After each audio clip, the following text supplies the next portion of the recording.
Okay, anyone want to talk about what happened last game?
And that's where people are gathering to do something about Vecna. I don't know. I'm pretty sure I remember someone saying something about people doing the right thing.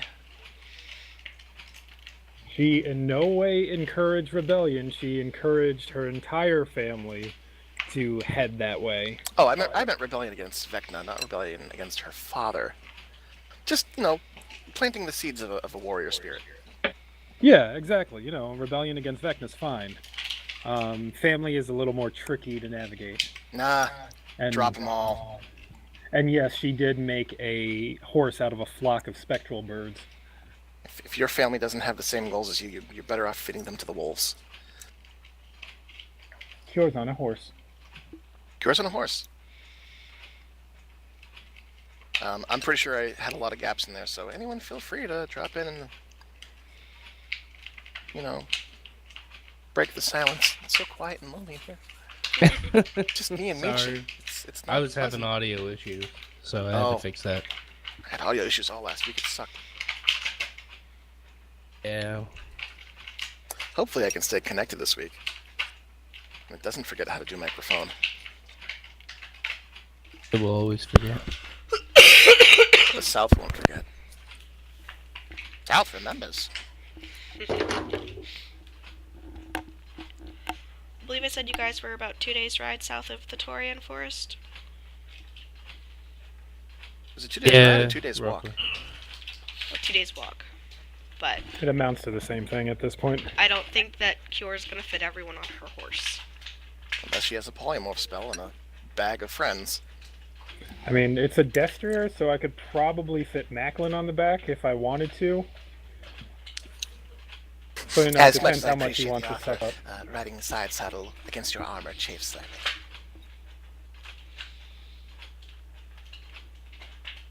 Only damsels ride side saddle.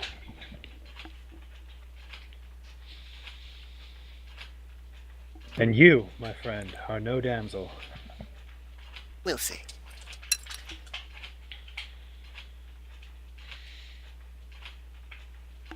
That depends on who you're asking, I guess. You did a lot of things with the disguise kit. Okay. So, if you guys would like to refer to She your map. squints at Macklin from behind her mask. So the Friends What's camp that? was if you would like to refer to your map.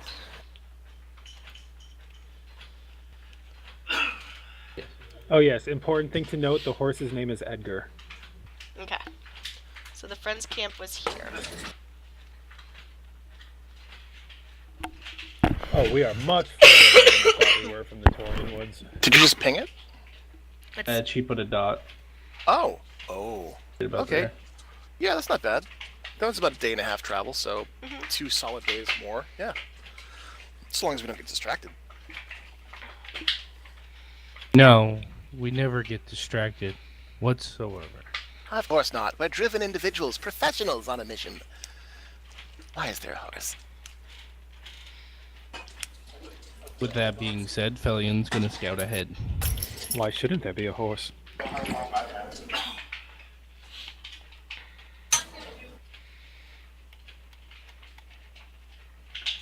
No, I mean, Fjord moves at a steady, just a steady pace, keeping track. Since Felion and Macklin like to scout ahead, she's going to be a respectable distance behind them. Which is exactly what Fellion's gonna do. Are we leaving these 2 behind us, really? Is that what's happening? I'm Sorry, not gonna these scout 3. that far ahead. I mean, I'm gonna scout ahead. Fair enough. Yeah, Macklin will join Felion in the scouting if that's how it's working out. I actually need you all to roll me 1d20, and I will be right back. 1d20. I wonder what this could mean. Death, usually. Nothing good. What's a 5 get me? Death, usually. Oh no, this could be a random encounter table. Or fate. Or fate. So, do we want to skew high or low? You know, honestly, I don't know. It could be random. It could be you want to be at 10. It could be that you want to be at 1. It could be that you want to be at 20. It all depends.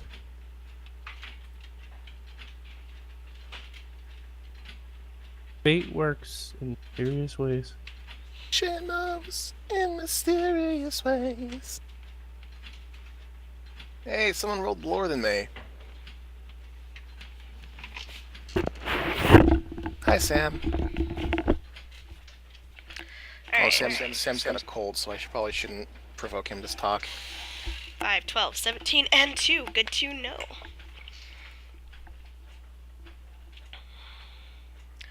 Alright. Now with that, I will scout ahead. Yes. I believe Macklin and Felion are scouting ahead. Are you guys staying together, or are you separating a little bit? I'd say we probably stay close proximity. Within shouting distance, at least. One of those oh shit moments, you know. Yeah, let's not stray too far. So yeah, we'll stay together.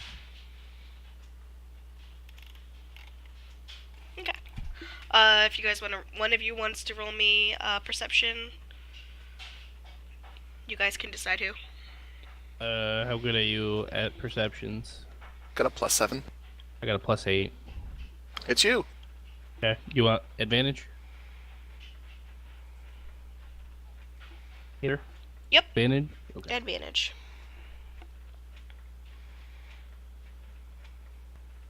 $27. Okay. Nice. It's pretty quiet out this far. You do find you find a smaller undead creature, but it looks like it was destroyed.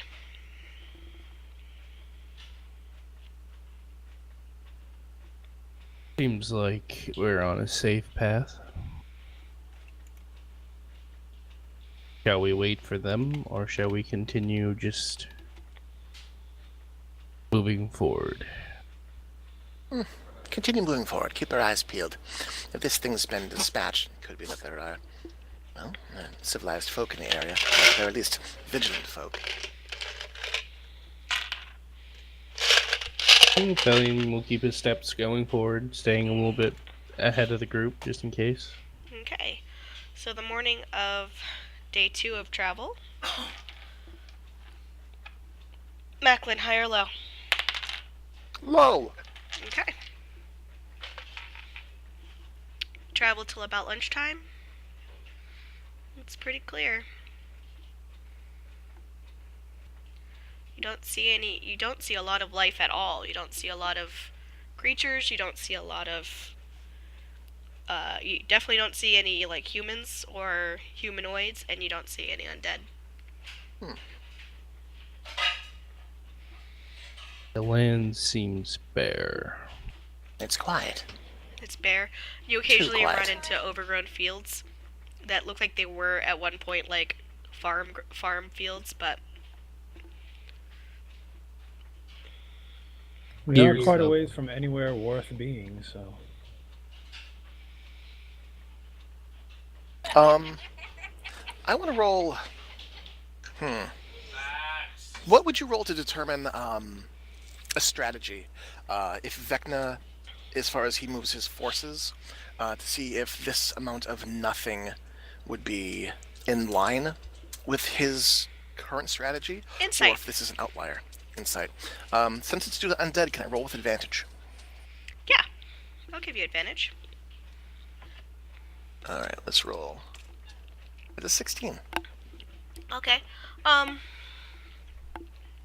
It seems like a lot of the people who lived on the outskirts and in kind of the wilderness areas and called that home have retreated to cities and strongholds, many of which have fallen to Vecna.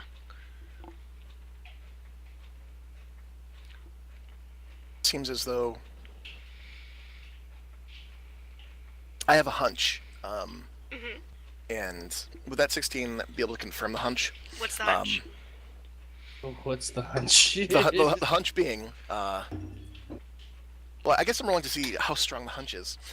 Whether or not this is indicative of a herding maneuver. And now that there's nothing to herd, there's no reason to send out forces. You're starting to get that feeling. Alright, cool. Hunch confirmed.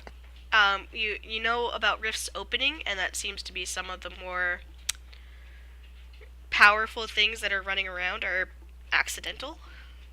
Right, like the shadow creatures are just sort of popping up. But what undead you've seen seem to be mobilized in a pretty smart pattern. And the only ones we're coming across are the stragglers who ended up getting taken out. Yeah. Stragglers, randoms to just kind of keep the areas dangerous. Alright, as we're scouting, Nathan's gonna veer toward Felian and relay as much information along the lines of, I don't think we're going to run into much out here. There's nothing to target. Even if he has an infinite number of undead minions, those are still resources he can put elsewhere for other machinations. There's nothing to gain out here.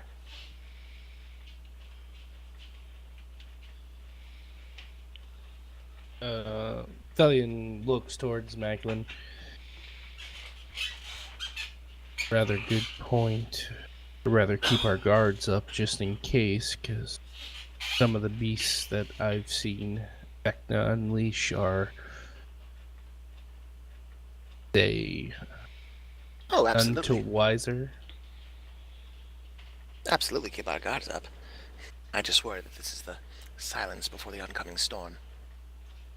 What I saw in Iman was not a good sign. Fair enough. Keep our eyes peeled and marching. March on. Okay. You guys gonna kind of double back for lunch to meet with the rest of the group, or? Yeah, probably. That sounds reasonable, yeah. Regroup for a little bit, move ahead again. Yep. Trying to explain what we've seen. Of course, he's moving his forces towards Whitestone.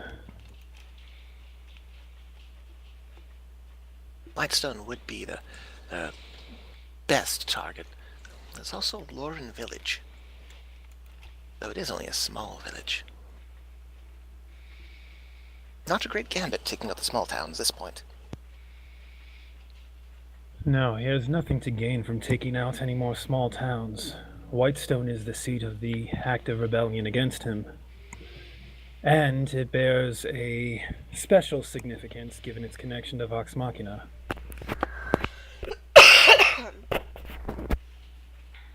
That and one of the members of Vox Machina currently resides.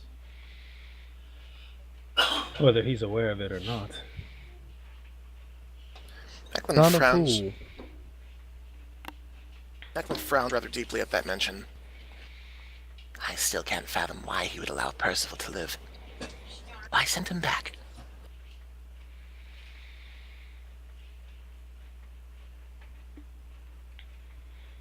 Boy, maybe. Give people hope and take it away. As a spy, most likely. I look to Cure and frown rather deeply. Cure kind of shrugs a little bit. His mind was broken. As far as we can tell. Well, that's my point, is he broke him, and now he sends him a spy. I shudder to think what Vector might be capable of if he can simply clap on, clap off see-through with Percival's eyes. He is the closest since the Raven Queen that anyone has gotten to deityhood.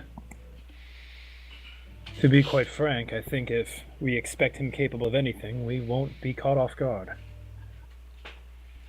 One more stressor on the pile.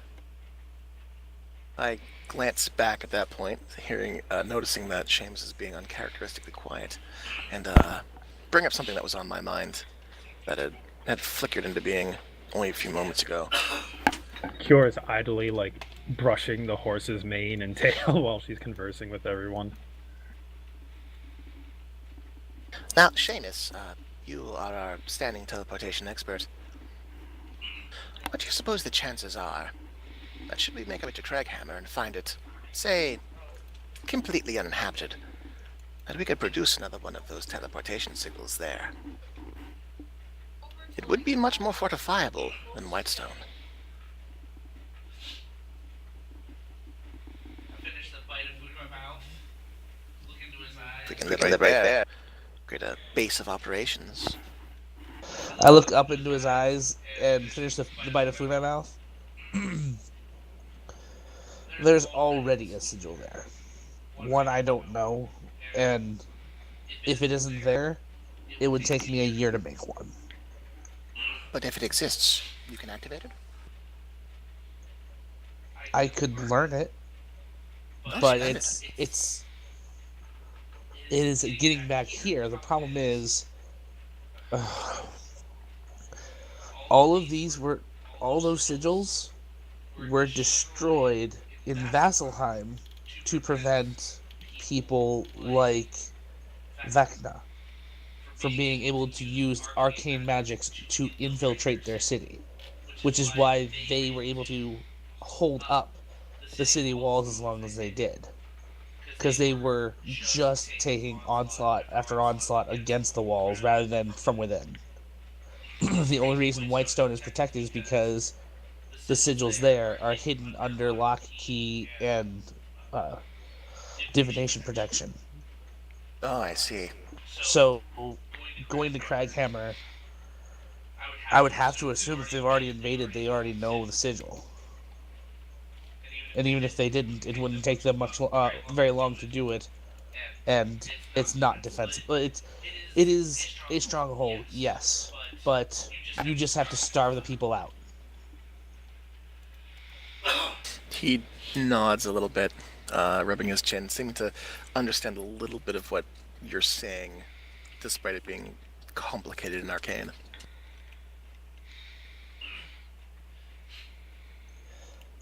Strategically, Craghammer is great if you're weathering an onslaught and you have a vast wealth of food and water and you're not having to worry about the Underdark coming up at you.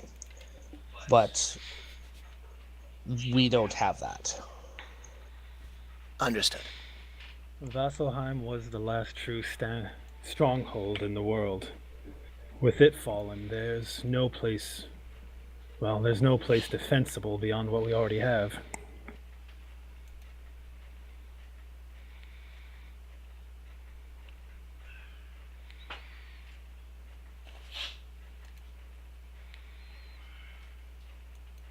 Conceding to the others' advice and explanation of the situation, Macklin proceeds to take his rations, think it over, and spends most of the rest of the break in silence.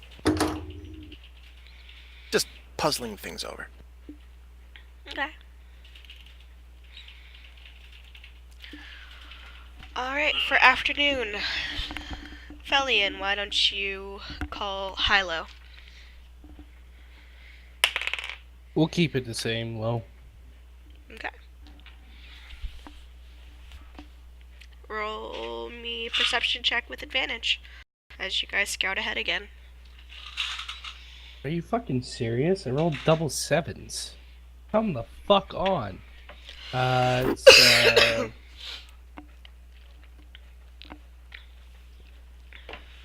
15. 15? Yeah. No, it's pretty quiet. What Macklin said made sense, that people are being herded into the cities. I'll take the ranger's advice on it. I mean, I'll keep my guard up, but... So, one of you decide who, mark where on that blue circle you are stopping for the night.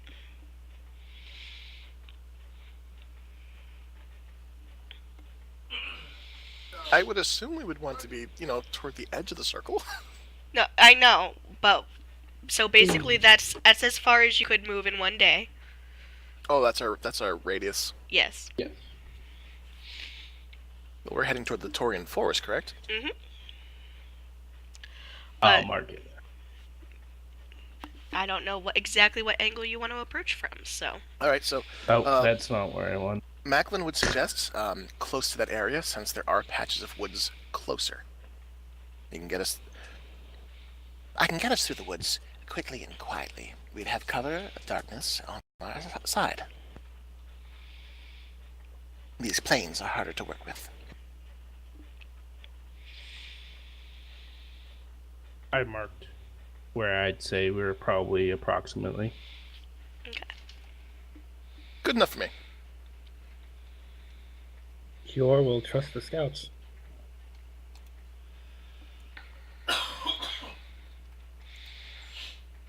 Oh my god, the yellow blob overtook my red blob.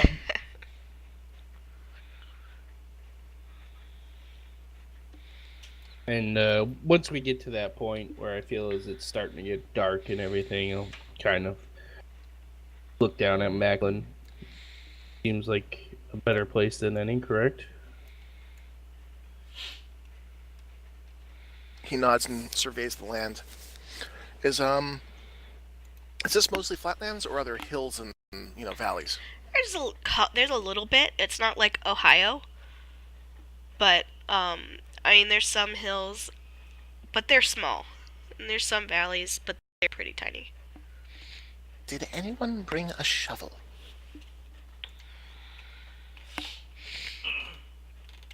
Why on earth would we bring a shovel? To build a recessed fire pit.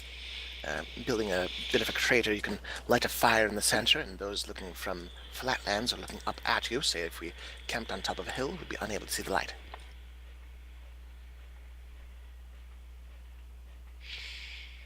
Alternatively, we could try to find some stones and build a circle high enough to cover the flame. Unless, of course, you don't want a campfire for the evening. It will be getting cold. Oh, but And then again... it's already started to get cold. Oh, then again, We do have a hut. Seamus, your hut is climate-controlled, correct?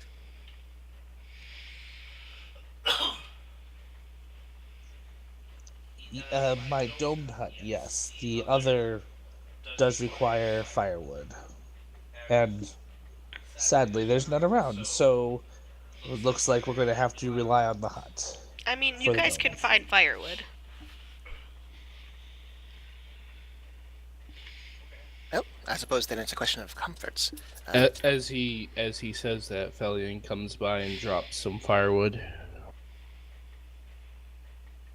Well, Are that you answers saying that something? question. Are we gonna make this fire?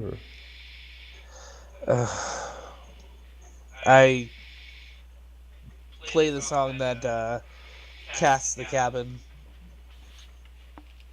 And then once the cabin's up, I just immediately go in and take a cot. Felion looks down at the firewood he just dropped on the ground. This is me about to roll insight against a charismatic character. Starts piling on the wood into the hut. I'll help you, Felion. As those two have their conversation, Macklin observes Seamus sort of skulking off, rubbing his chin. He tries to get a feel for what's going on in the young changeling's mind. And probably doesn't get much considering the attribute differentiations.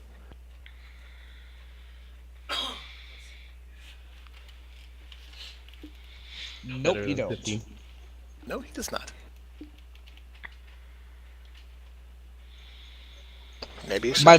My passive is 23. I rolled bad, but it's still better than your 15.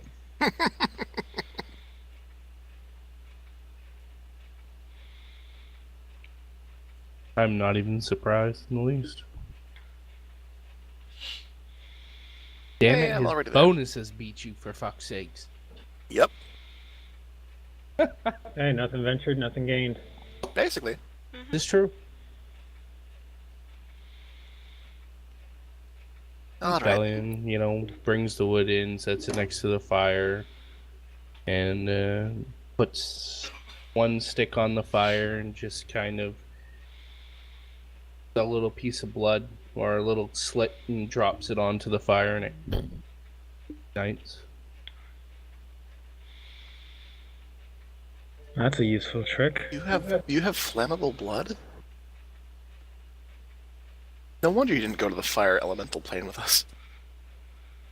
I have my vitality produces certain types of magic. I have many different kinds. I can produce cold, I can produce fire, and I can produce lightning.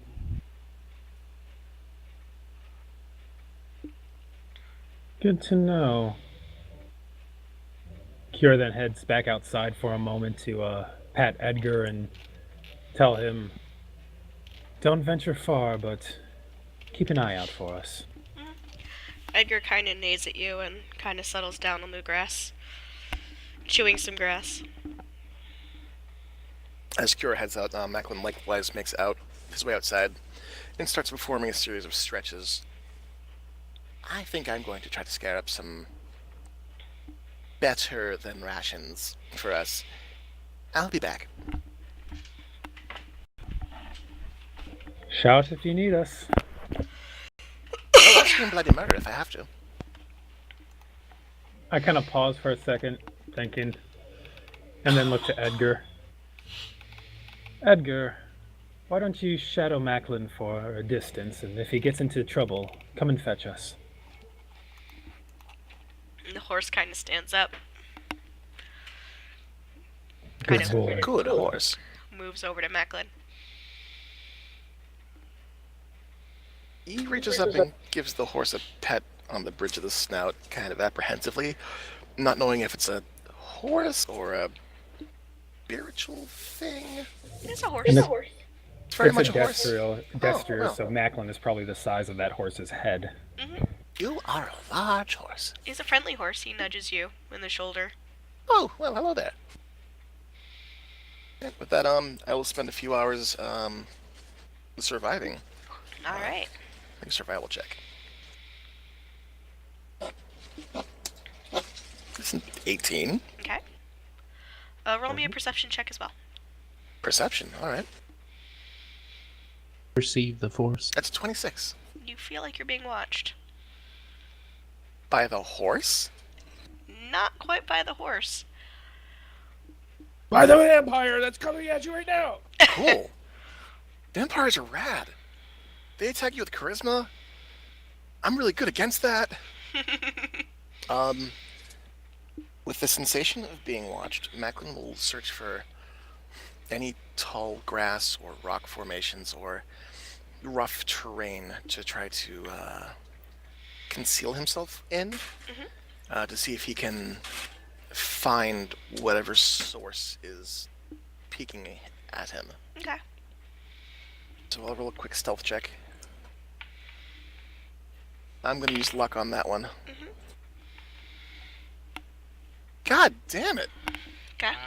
Well, that's my luck point. Yep. Get 2 more until I die.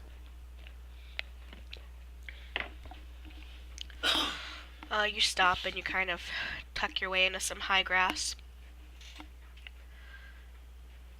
Wait a little bit. You don't see anything. Alright, with the condemner at the ready, I prepare to knock bolts.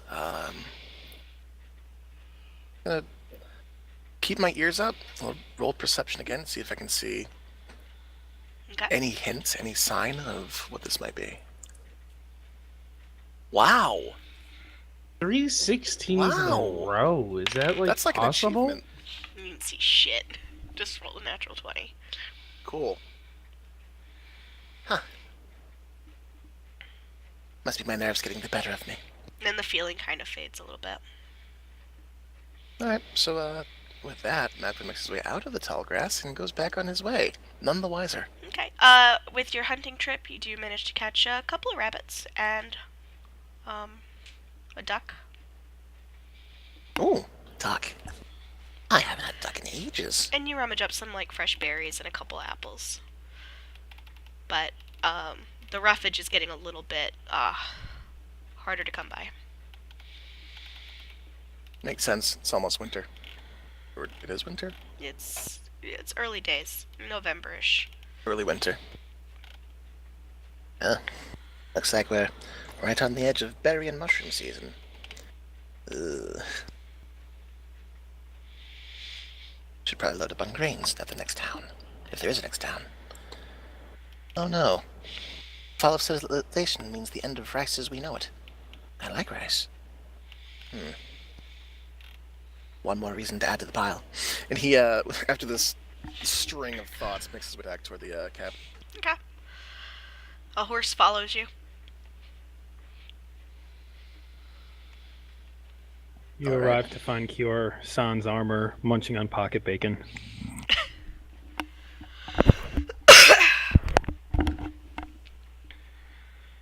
So, upon making his way back to the camp, Macklin tells Edgar to, at ease, soldier, horse friend. And makes his way in and, Edgar Just licks preparing. you. yep, I should have saw that coming. Yep. And then flops down near the door. Alright, so he'll make his way back inside and survey what has passed during then. You see Valiant sitting by the fire, warming his hands. Kior's in a chair eating pocket bacon. Well, I found a few rabbits, a duck. It's not the plumpest duck, but it'll do.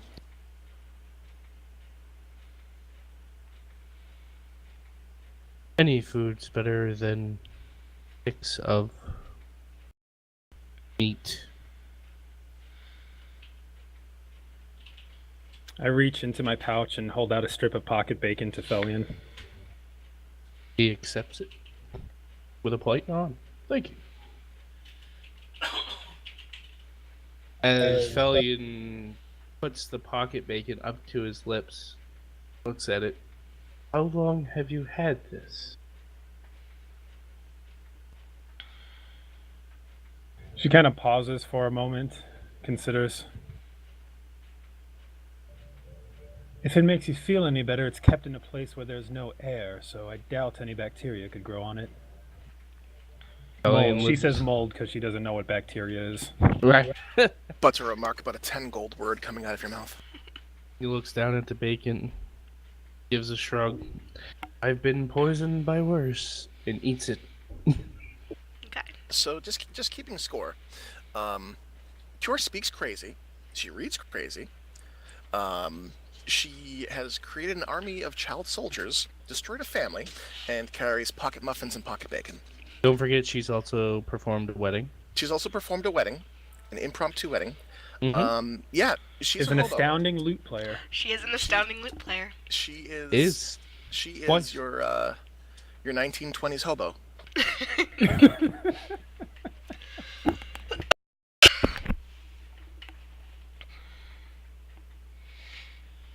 Felian will assist you on making a fine stew out of what you've made or what you found. Oh, after offering Felian the pocket bacon, she offers a piece to Macklin. He takes the bacon and makes no comment one way or another about the validity of pocket bacon. As we all sit down and begin working on preparing stuff, Macklin takes a seat in a chair, takes off his boots, gets comfortable, and just inquires. Have things been all right over here? Any strange happenings? The fire kind of flared a little bit. Ice is currently passed out, and Door's been eating pocket bacon. Other than that, there's not much of interest. Hmm. Did you see anything of interest? I didn't see anything, but I got this peculiar sensation that, as though someone was looking over my shoulder as I traveled. I think it might have just been in my head, but perhaps we act carefully when we take watch tonight.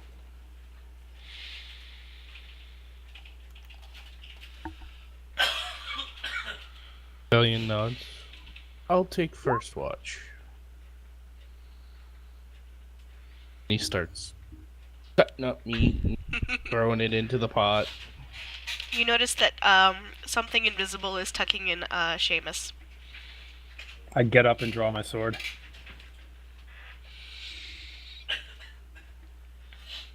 Okay. No, wait, it might be a benevolent attack it. ghost. Okay.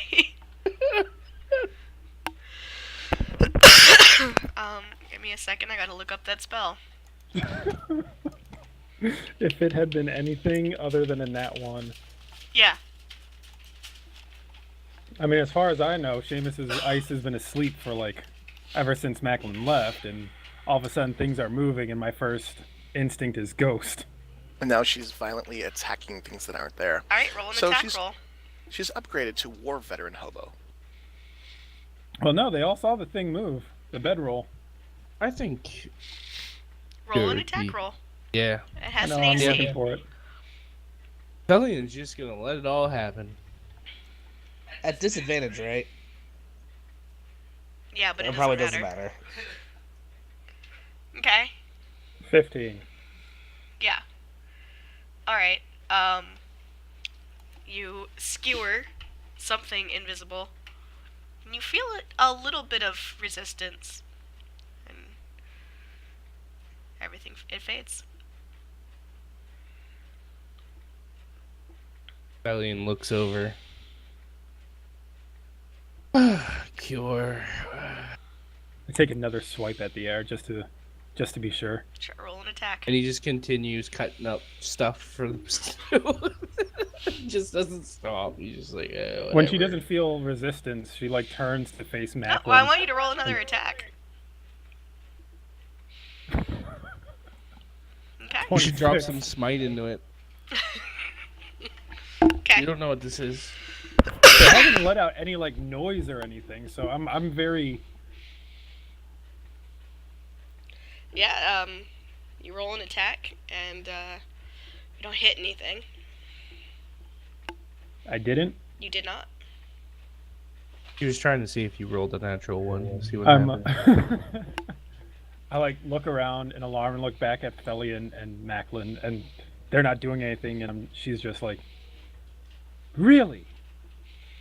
Something is moved. Put Something some we pot can't over see the is doing fire. something near ice, and the reaction both of you have is, oh, let's just sit back and cook. Well, I mean, it was tucking him in. What, You what don't know kind that. of evil apparition tucks people in? Was it tucking him in or smothering him with the blanket? Well, he's doing a pretty piss poor job of smothering. Ice, you That's hear because I argument intervened before it could. Cure, you need a vacation. I Sure. sheathed my sword and kind of like waved my hand in the air. Your friend is a magic-using trickster. You don't think that maybe he has things that assist him at all? I investigate the area around Seamus to try to understand what happened here. Okay. Okay, this is weird. Whatever. He's tucked in. His blankets we're- and his pillows fluffed. And we're That could have fighting been against. the ghost of Miss O'Shaughnessy you just killed. In fact, like I'm not he's a ghost. really tucked in, like the blanket is like curled around his feet, so his feet are all nice and pocketed. You look so cozy. We're fighting against a demi-deity, and the first unexplained incident that occurs, your reaction is to shrug it off. Yes, I'm sure that you will never find yourselves dead in your sleep as a result of not being cautious enough.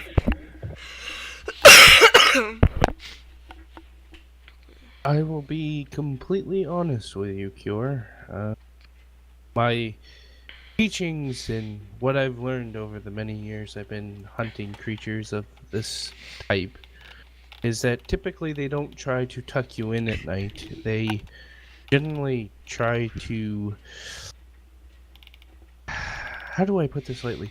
Fuck with your mind, trick you, make you think that horrors are coming to you as you sleep.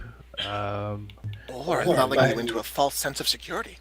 I George, saw you're right, things it's easily moving. forgotten. I did not see anything doing the moving. I thought it better to be safe than sorry.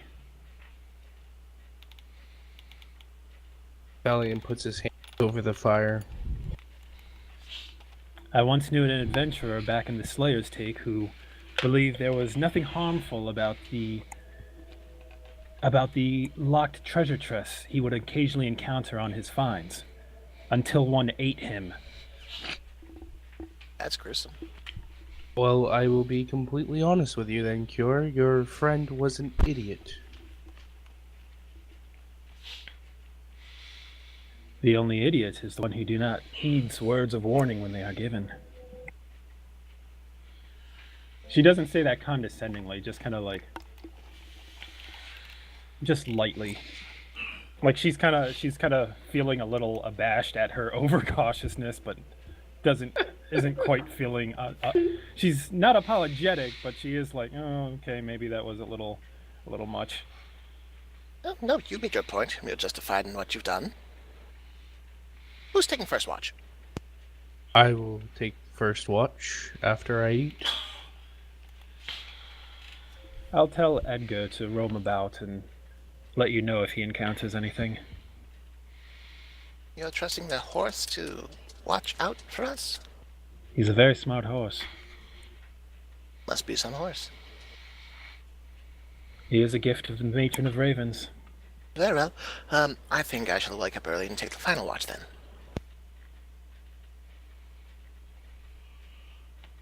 Okay. I can take mid-watch if it is needed. Okay. Okay, so you have first, second, and third. Rotations.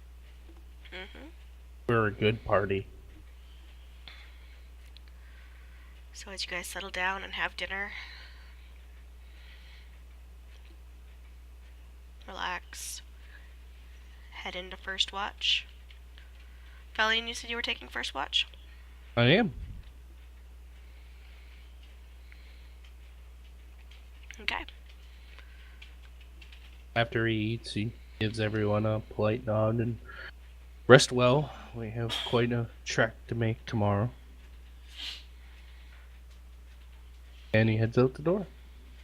Be careful.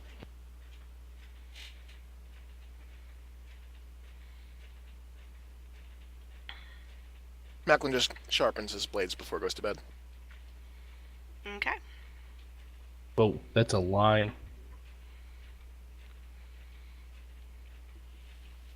Just pretend he has a funny hat.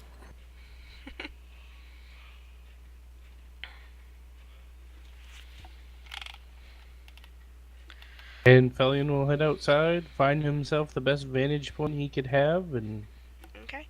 Are you willing to climb on the roof, or no?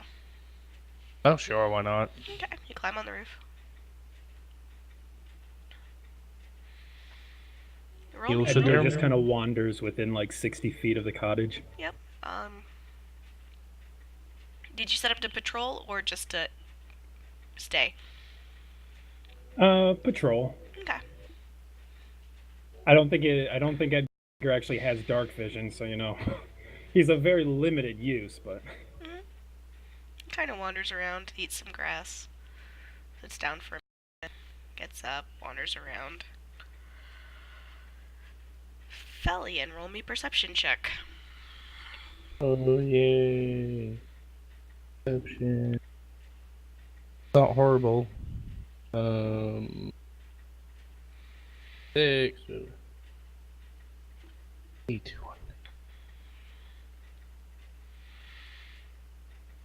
Wow. Wow. 24. Okay. Ooh. Wow. Very hard. Wow. You get that creepy "I'm being watched" feeling. And it kind of rolls up your spine. It's that thing that guy warned you about.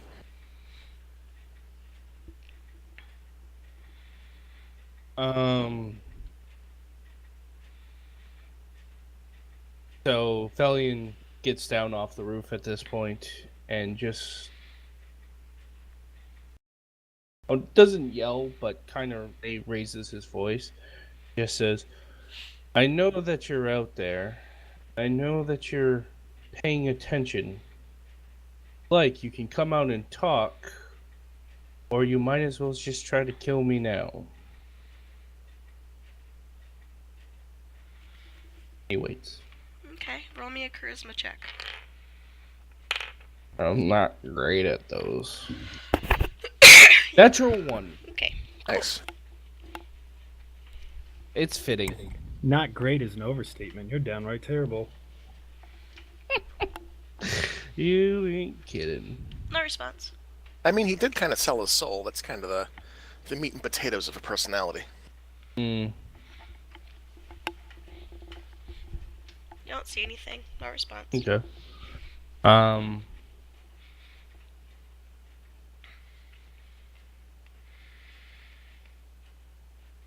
Gives a kind of like a grunt.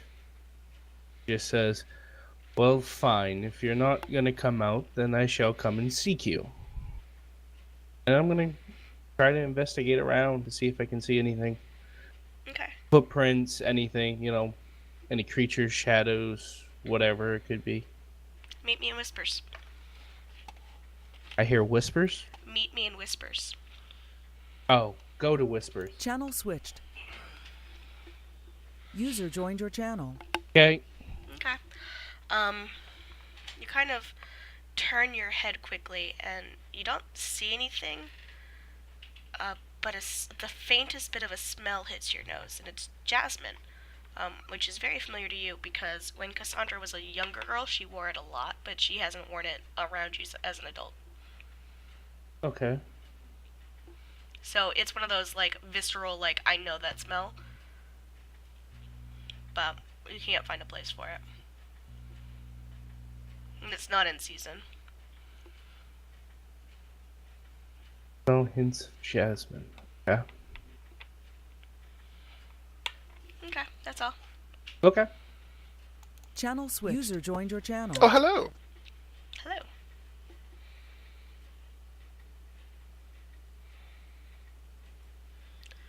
I go in the hut or the cabin, Mhm. and very begrudgingly and not wanting to, but I do anyways. Wake up Macklin. Okay. What is it? Are we under attack? No, but there is something. There's something watching us.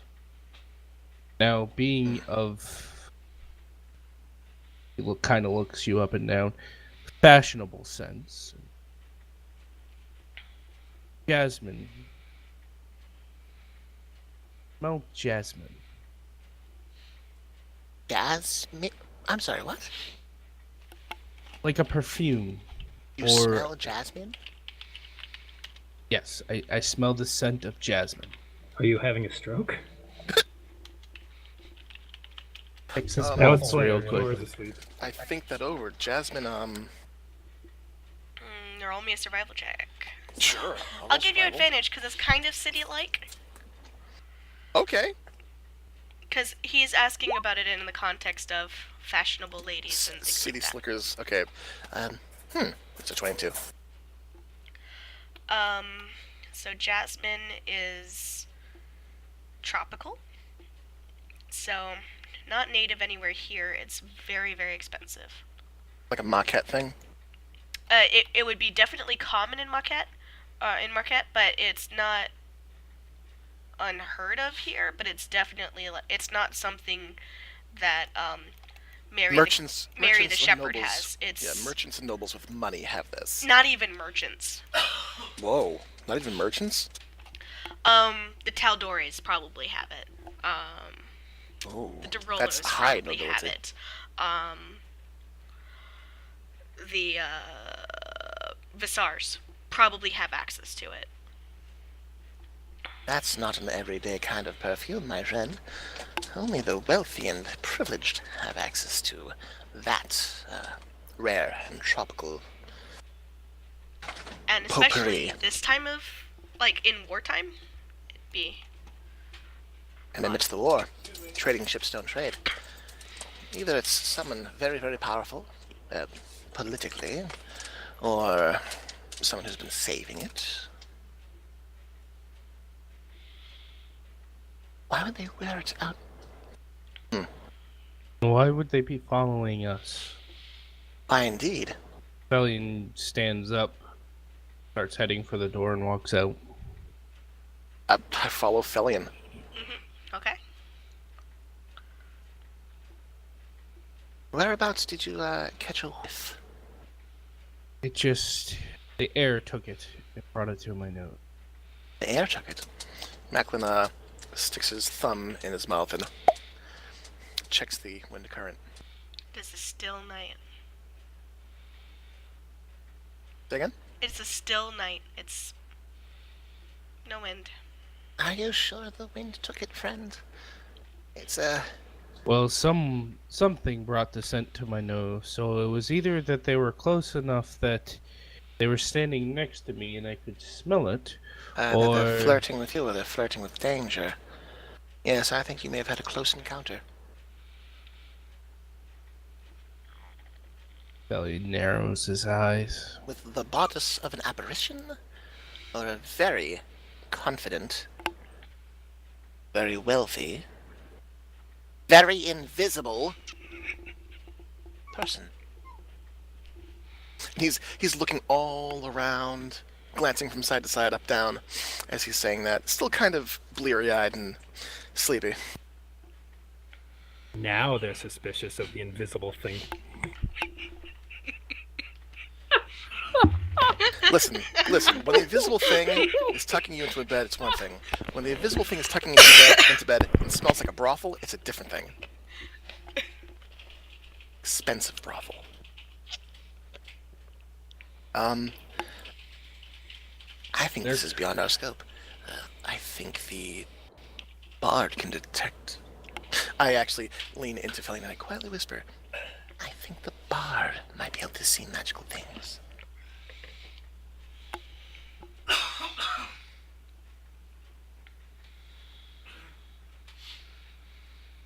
Has he been sleeping long enough? I don't think so. Well, Well, my suspicions here is that whatever creature this is not seeking to hurt us. Correct? If they wanted to, they could have by now. well, I mean, And it's certainly not going to be undead because they wouldn't be. They wouldn't smell like jasmine, and any one of them, any undead creature with brains, typically would know that. In a scenario like this one, to not make yourself seen. that's a good point. Whoever it is, it doesn't seem like they want to hurt us, but are watching us, nevertheless. I think I'm going to try something. This is stupid. I don't want to do this, but I'll see if I can. Please do not take your pants down. But no, why would I? Not on the first date. Macklin takes a few steps away from Felian, Be right and back. he clears his throat. Greetings and salutations, if you are out there, and I suspect that you are. My name is Macklin, of House O'Mara. Of the O'Mara Textiles, the O'Mara livestock trade, dyes, inks, and, as of late, moonshine. I am to understand it, you are of similar rearings and proclivities. You're looking for someone to speak with on your level, perhaps parlance parley. I would be happy to meet your acquaintance, should you feel so inclined. What do I feel inclined to do? Roll a persuasion check. Roll a persuasion check. Chicka-da-da-ba-ba. That's a 22. Okay. Nothing happens. Well, you're a lot better than I am. Well, I tried. Head back to sleep. I think whoever it was knew that I knew they were there, so they may now be hiding. Right, well, I am going to go back to sleep. Next time I name drop, be sure to slap me before I do. That was poor judgment on my part. And he makes his way back into the hut and makes his way back to bed, pondering, but not pensive enough to lose sleep over this. Okay. And just kind of shakes his head, goes back to his perch, continues to watch. Okay. Till his shift's up. Okay. You finish out your shift? He'll go wake up the paladin. Alright.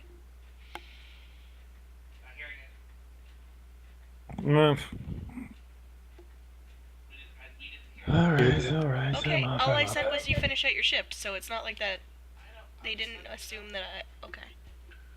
What? What happened? Sam was yelling at me that I was not loud enough for my mic to pick me up, but Oh. you had already yeah. assumed Yeah. what I was going to say, so... Yeah, well, I was. Yeah, Anyways, we just put the DM on autopilot sometimes, just assume things happen. Well, she didn't make me roll for it, so it must be okay. your shift is here. I'm going to get some rest. Keep a watchful eye. There's something around. And without putting any context to that, Felian lays down, goes to sleep. There was Feline something tickle. around before I went to bed. I killed it.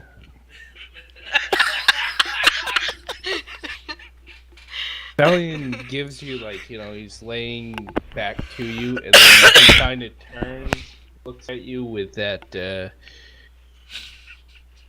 steady look of, you really are an idiot, and goes back to sleep. Kiora shrugs. An idiot with a pulse. You are a big dumb brute.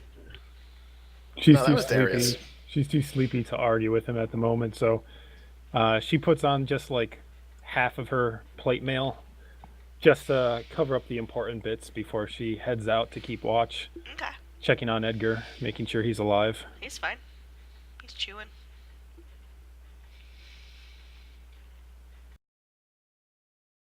But he's still eating. Good boy. Pats his haunch and begins her patrol, walking around the cabin, keeping watch on the surrounding countryside. Okay. Perception check.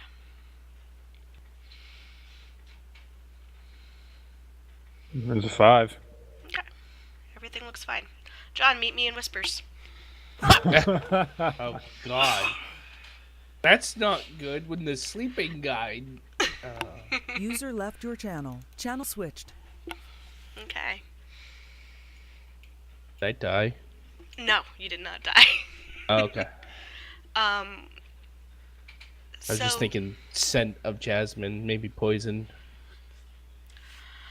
So you drift off, and Ice is snoring, Macklin is snoring. It's very calming. And you hit that point where you can't move, like the sleep paralysis kicks in. Uh-oh. But you see Cassandra, but she's young.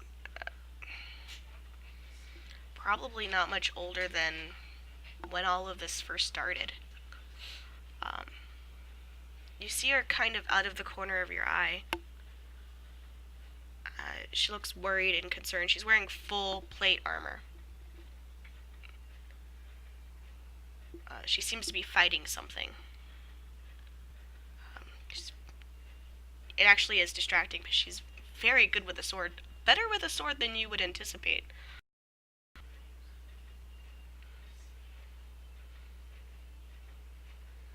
And I'm dreaming all this? You're not quite sure. Are you going to try and force yourself to focus in on it? Yeah. Okay. Oh, hell yeah. You kind of turn your head and focus, and you catch a glimpse of... It's almost like... You ever see... You know when your teacher switched transparencies, but they switched them by putting one on top of the other? Yes. It's like that. It's not... But it's almost like the cabin slips away for a second, and you see a cold, barren wasteland, and a very young Cassandra fighting something, fighting a creature.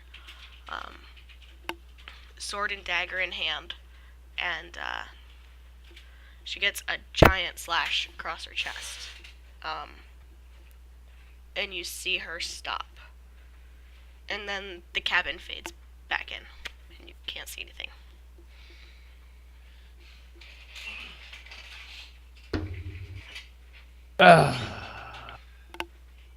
Well, that wakes me up.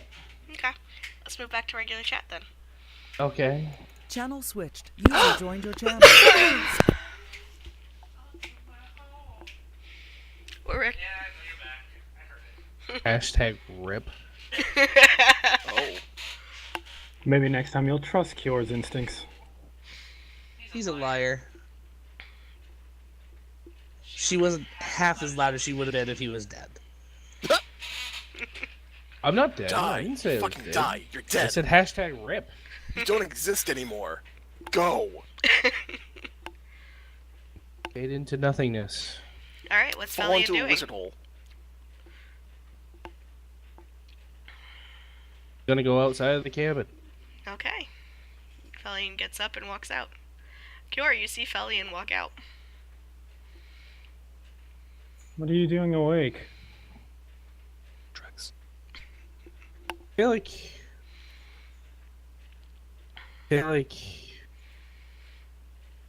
I had a nightmare. I use my No. divine sense Okay. as I look for it. Look for a Bam. nightmare. Celestial fiend or undead within 60 feet that is not behind total cover. Okay. Does being inside the cabin count as total cover? You don't sense anything. That answers that question. Sleep well.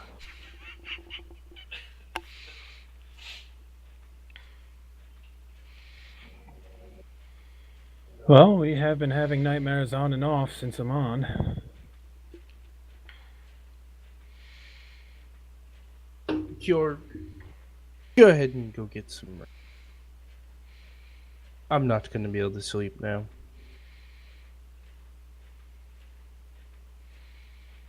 She's gonna squint at him and measure him up to see if he's up for keeping a longer guard. Where's my insight? 13.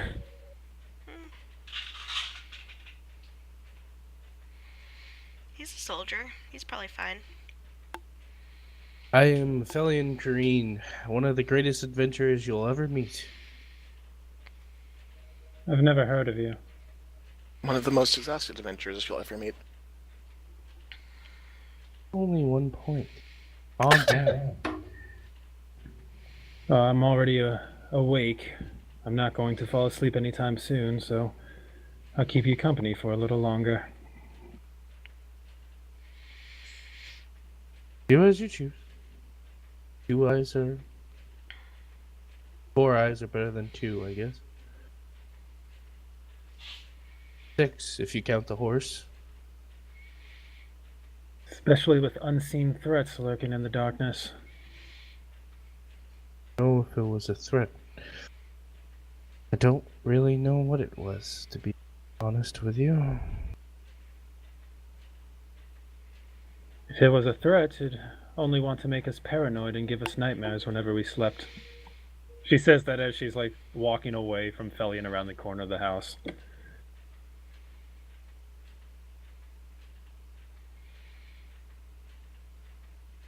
She just continues her circuit. Felian just kind of stands there and just stares.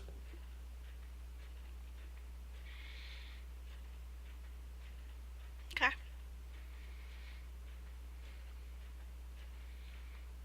Shift passes uneventfully.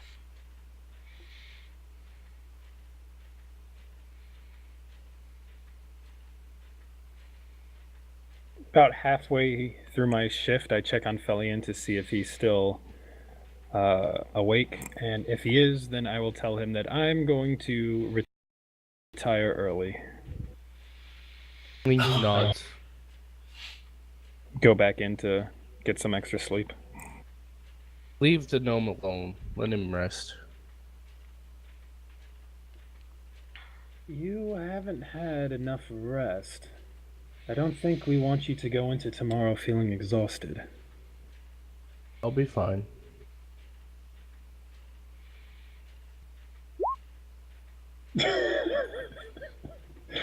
He'll be fine. Felian, roll me a persuasion check.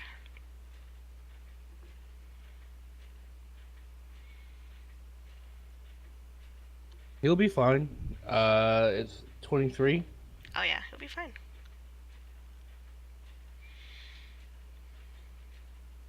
Alright, but if you fall asleep, or if you're exhausted tomorrow, or if something creeps up on us in the dark, you're carrying the blame for this one. I've held worse weight on my shoulders. That's not a good thing. That's Didn't say it not was. exactly encouraging. You'll be fine, Kior. Oh, I know I will be, she says as she heads inside. It's the other two that I'm worried about. Really? Feel insulted. Just shut up and take her care.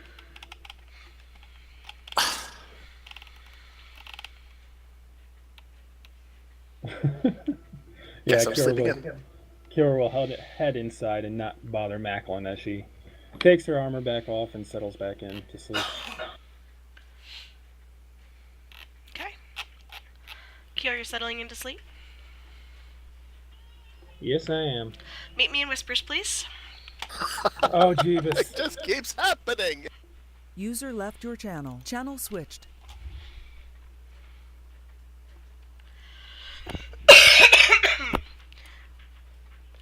Sorry.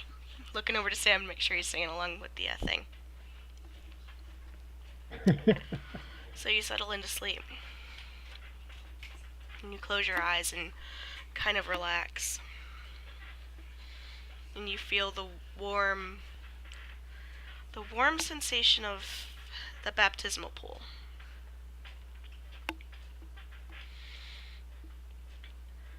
Are you fighting it or no? No. Okay. Well used to this, you kind of relax into it and take a few deep breaths, knowing that the burning sensation will come as your lungs fill with liquid. But eventually, after a second, you're able to breathe through it. You're standing in a dark room. It's empty.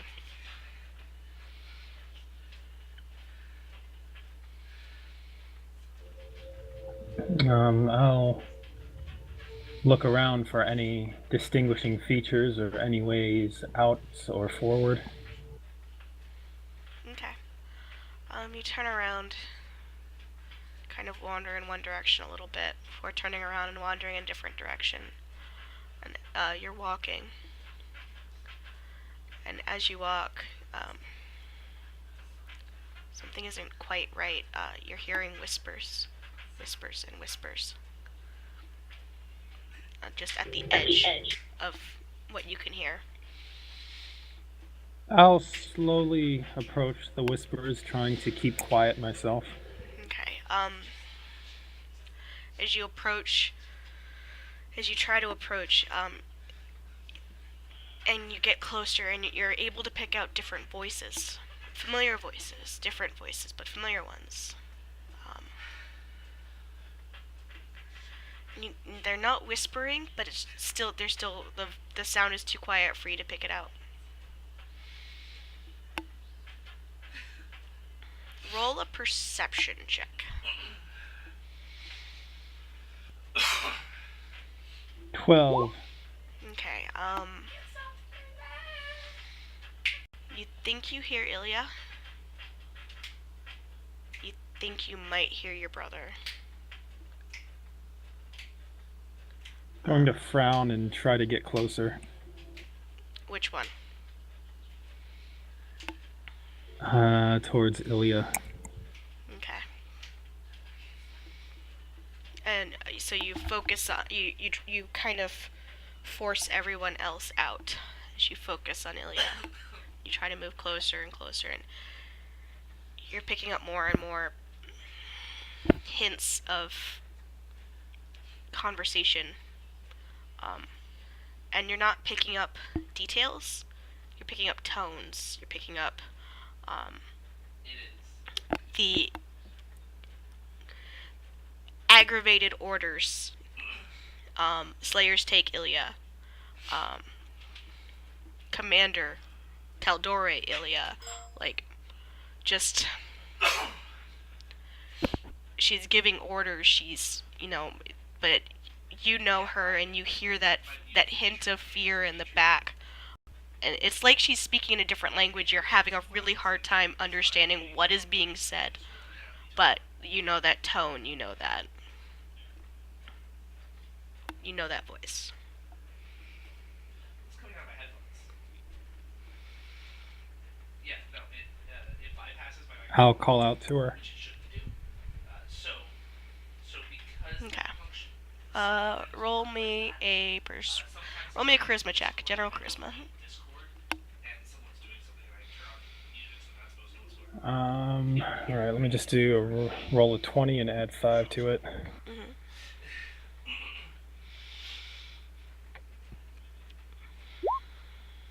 Oh, Okay. You call out, and the voice stops for a second. Kind of, I'm not listening though.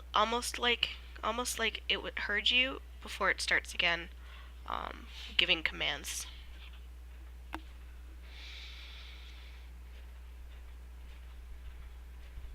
I try to get closer and see if I can make out what she's calling as I call out for her again.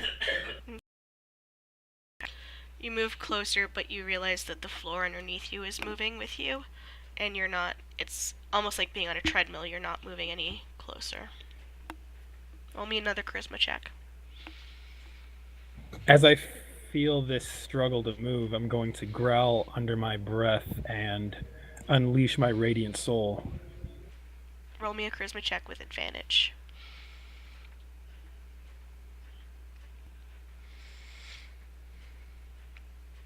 Some house music for you.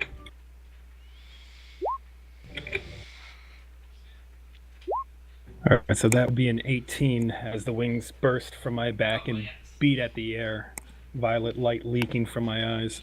Okay. You take to the air, and you're able to break free of whatever you felt was holding you back. And you're able to move forward towards the voice, and you see Ilya almost weak, like a hologram, like we would think of. She's in full armor, full leather, studded leather actually, and she's pointing and giving orders. She looks like her left eye is missing. What the crap? She looks very badly injured, but on her feet, and you see her giving orders, and pointing. Can I see what she's pointing at or anything around her? Now you can't make it out.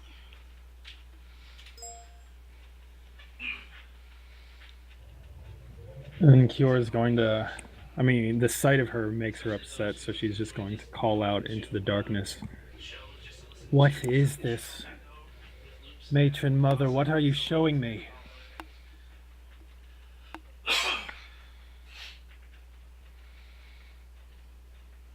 No answer. Yeah, this is like a 7-minute long music video. So I call out for Ilya again. Okay, make another persuasion check. play this for work.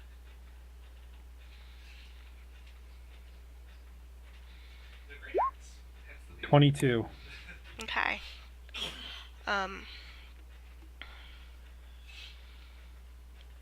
You see, Yes. And the people it looks like someone has come up to her and is talking to her. weird colors. And she shakes her head and says, no, what she's doing is too important for this nonsense. And she kind of shakes her head and focuses. You see a hand kind of come up and press over her eye. Not her hand, but a hand that is to you. As what to me? It's familiar to you. You have held that hand many a times. It is Minen's hand.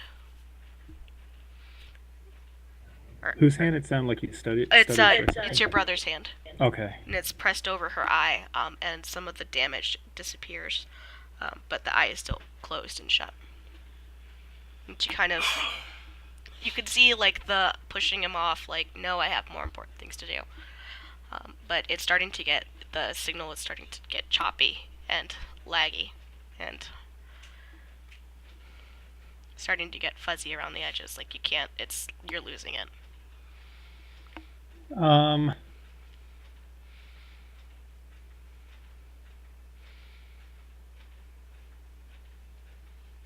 as I scrabble to think what I could possibly do.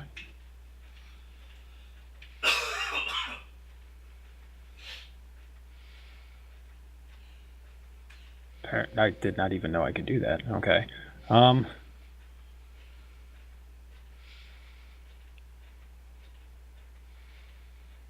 I know.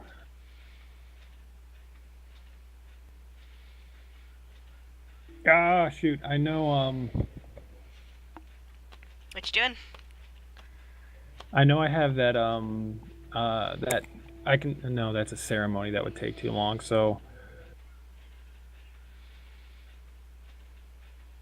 I'm just going to call out a prayer of protection over her. Okay.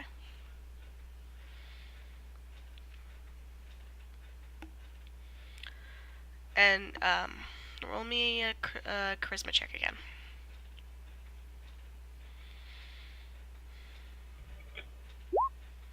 24. Damn. The signal kind of comes in clearer than it had been before, almost like she's solid, like you can reach out and touch her. She is solid. I definitely try to reach out and kind of cup her cheek. Which one? The one beneath the damaged eye. You see her kind of close her eyes and lean into your touch, and she's warm, and you feel her. She's alive. You feel the blood on your fingers from her cheek, from the injured eye. And in a second, I channel as much power as I can into that touch and give her all 30 points of my lay on hands. Okay. You see her kind of lift her head and look confused before the vision cuts out. And you're in your bed, in your bedroll in the cabin. Wow, it's really loud in here.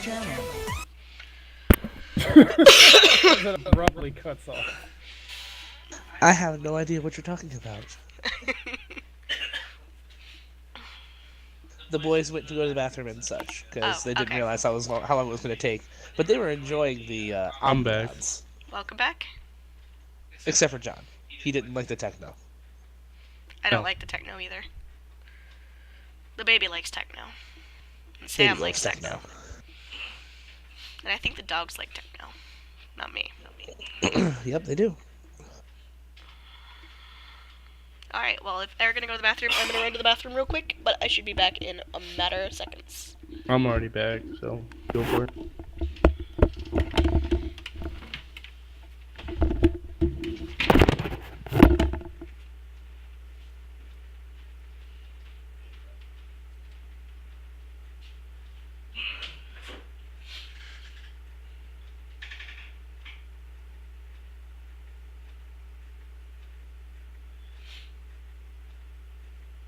I guess I chose my timing wrong. Sorry. She'll be back in a second. Oh, cool.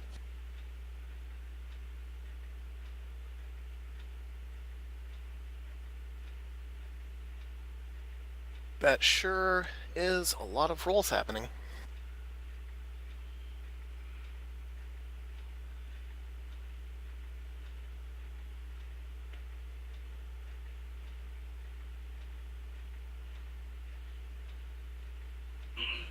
That's 5 skill checks. What the fuck happened? Well, you You're see, very persistent.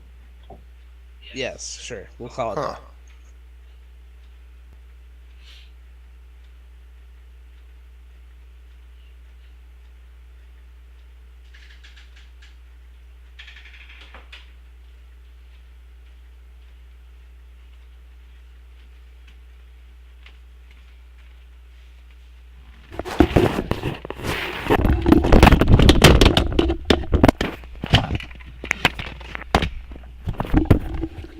Well, that was a failed stealth check. Alrighty, who do we have? We're here, I think. I'm here. Good. I am apparently here. Alright. Cure, you wake up.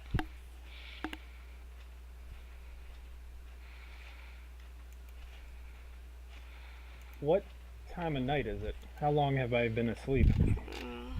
Not long. Maybe an hour?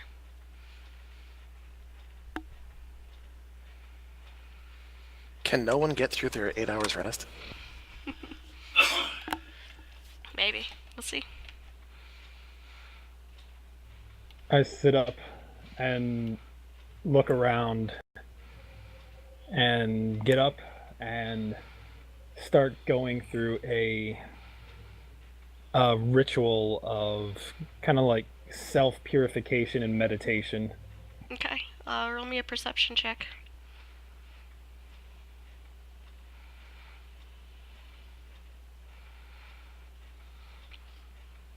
Seven. Okay. You look at your pillow and you're like, why is there blood on my pillow? And then you look at your hand and you realize there is blood on your hands. Son of a bitch. That's in character. Okay. Cure just shouted son of a bitch. I walk into the cabin. Is it loud enough to wake us all up? Probably. What do you think, Cure? That's it not the wasn't first like time a she's scream, but cursed. it's just a loud. It's loud. How about this? Macklin and Ice, roll me perception checks at disadvantage. Perception at disadvantage. Did you sleep? 14.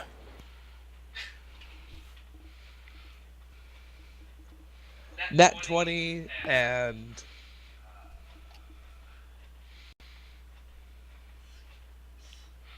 fuckers waking me up. Nat 20 and 24. Okay.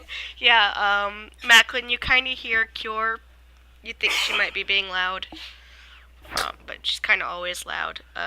Oh, for pity's sake. We're Ice. trying to sleep here. Ice, you do hear very clearly, son of a bitch.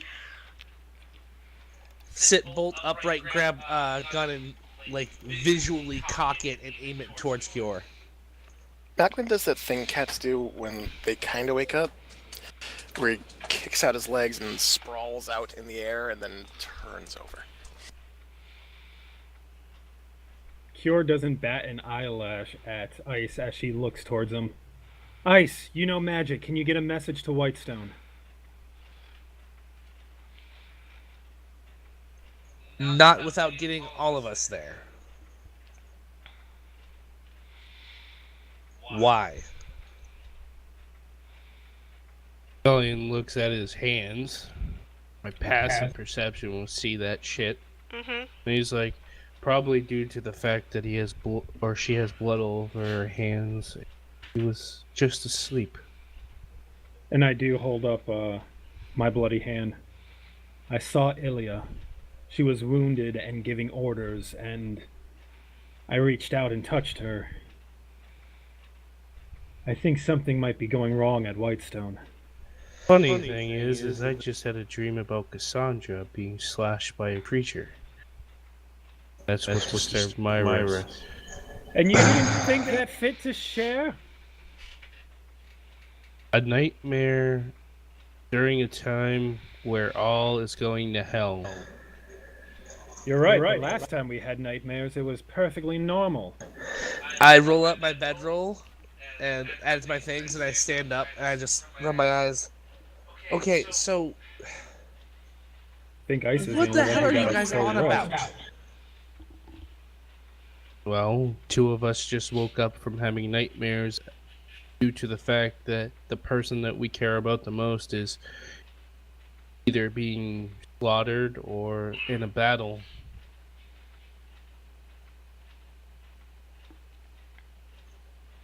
Okay, so we woke up from a nightmare last night. due Cure to- doesn't double take when he says person they cared about after he said Cassandra.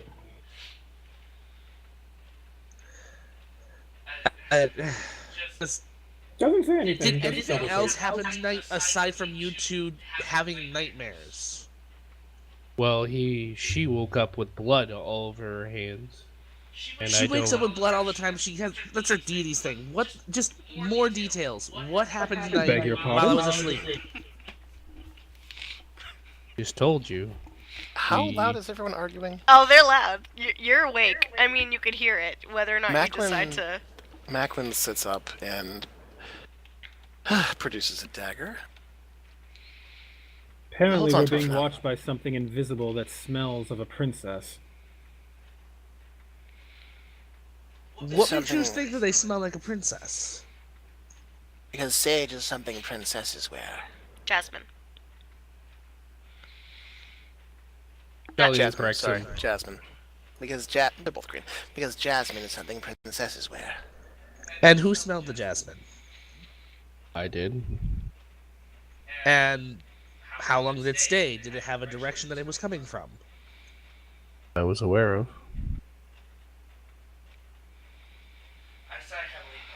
I sigh heavily. Ugh. You alright? They're using prestidigitation on you. And I walk out the door, whip out my fucking cittern, and I use perform to draw attention to myself and charm whatever the fuck is out there. Okay. As he storms out, Kjord just looks around. Does that spell work that way? Yeah, it does I don't know. 27 charm. How's that go for you? Nothing happens. Nothing comes out. Macklin steps up, dusts himself off, and makes his way toward Cure. Is the blood still on her? She hasn't wiped it off yet. Cure, may I see your bloodied palm for a moment? Being proficient in minor illusion is kind of... If it was minor illusion, this would be something you do with it. Can I roll a perception check to try to see if it's real or not? Sure. 23. It's real. Oh, that's blood, all right. I taste it with my tongue. Would you mind pulling your mask That- off for just a moment? That is. That is Wow. definitely blood. She doesn't sleep with her mask on around Okay, everyone, I so... inspect her face, look for signs of a bloody nose, any marks on her. No. Nothing. So you had a nightmare, and has anyone else had a nightmare?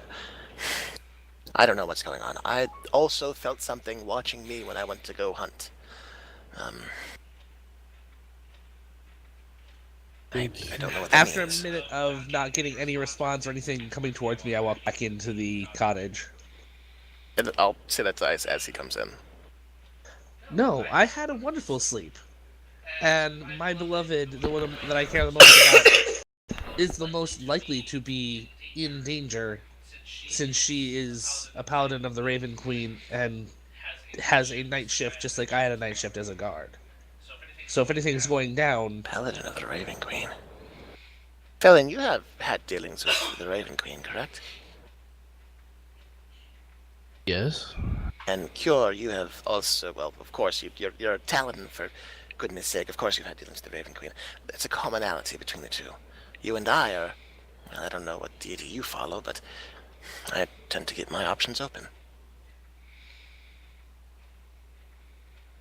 The matron doesn't necessarily send prophecies of danger. She doesn't necessarily warn against the oncoming of death. She acts to protect those in the act of passage, oversee their journey. Macklin snaps his finger and then points at Cure and recalls the pamphlet. She also urges you to fight against the untimely, unnecessary deaths of those who don't deserve it. And just to add that me and the Raven Queen aren't on, how do you say, the best of terms. I snapped my fingers and I pointed Felin. That is also 100% true. Most people have a hard time coming to grips with the matron. It's not that uncommon. That's not the problem that I have with her. Well, you've got the bird Queenie on speed dial. Can't you just call her up and see what's up?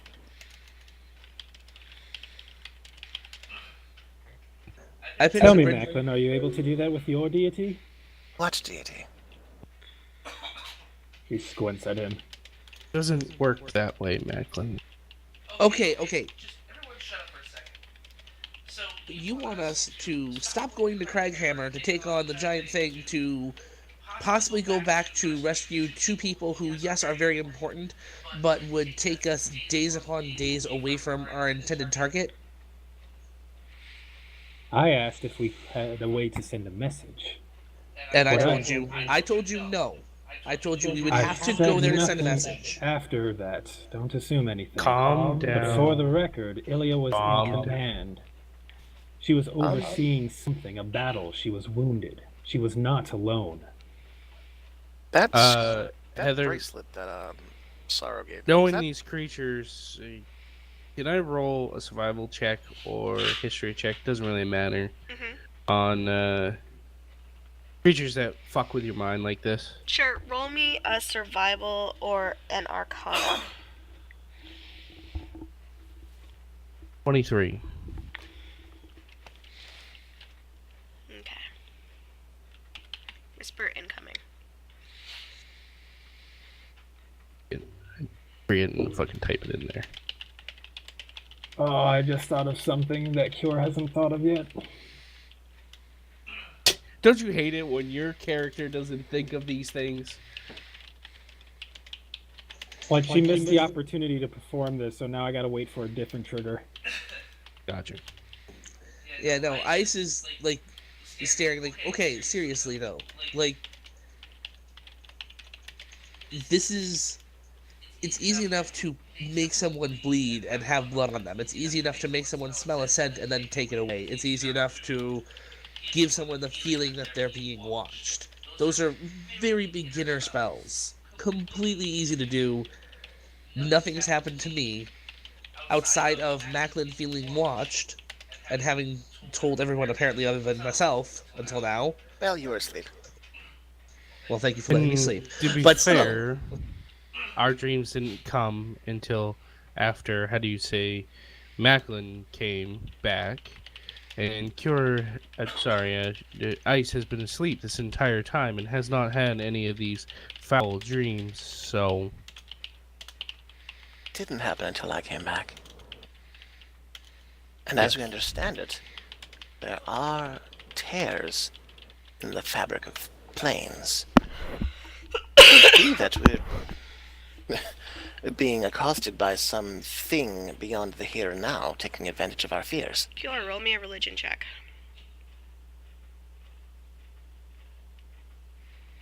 Oh. Religion check? 9. Yeah, you're panicked.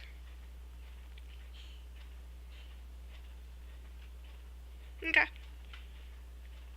Oh. Cure will, after hearing all this and feeling that rise in panic, she is going to summon her blade. Not unsheath it like she normally does, but just pop. It's in her hand with a flash of mystical light. Okay. Kind of swirl it around and drive the point into the ground and cast Detect Magic. Sure.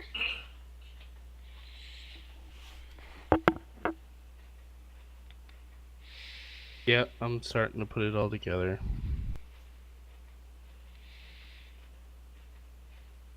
Does not penetrate the walls of the house. You don't detect anything. She maintains it and walks outside. Okay. Oh, is the house made of stone? Yes. Ah, You walk outside and you don't detect anything. Before Cure walks outside, Cure, I don't think I understand your concern, but I feel as though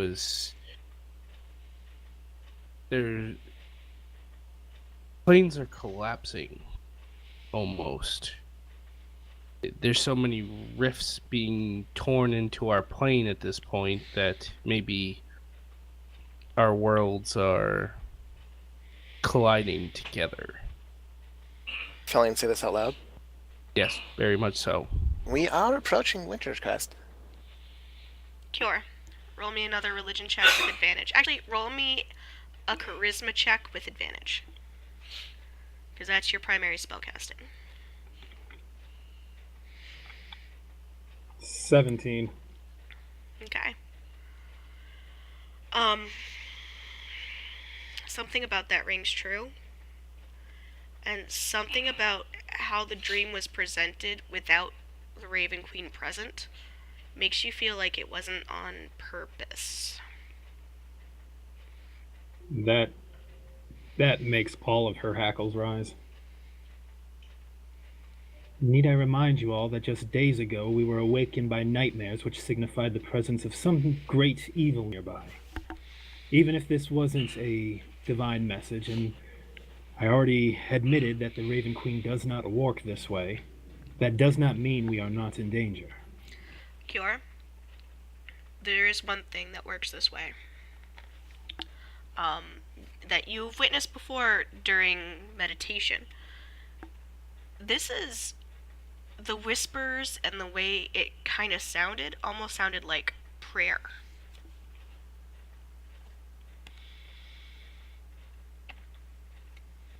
Huh.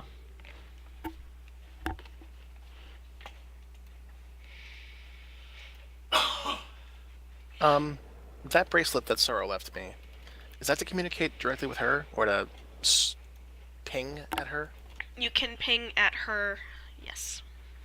But I can't communicate directly. You can't really communicate. Would it be...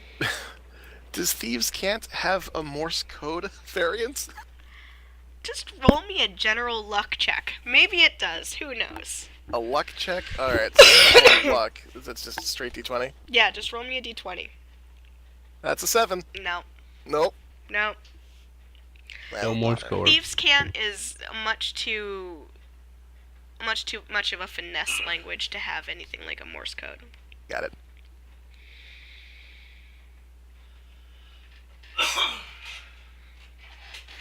How long has, say, Macklin and Ice been asleep for? Like, what's their... I'm good. I'd be at 8 hours by now. Yeah. Right. So it's me and Cure who are fucked in the manner, I guess is the best way to put it. So, I think, in my personal opinion, our best bet is to continue moving forward with what we planned on doing. Stop whatever it is that is happening from happening. Because I think more is going on than we could even imagine right now.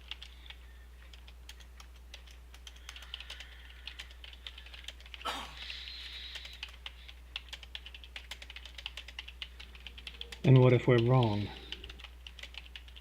If we're wrong, and our loved ones are dying, they told us to go in without fear of their death, because it was more important than their lives. It's what they would want us to. And Ice was completely cold in how he said that too.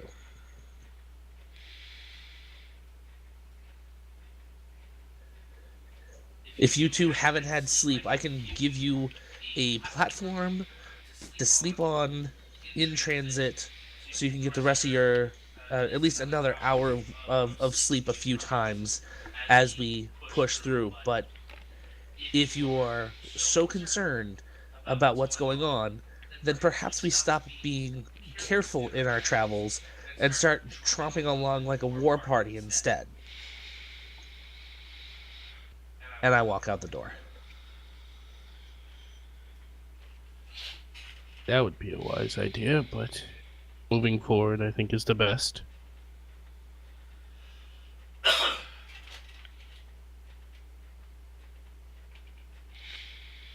Cure pushes past Felion and storms back in over to her cot.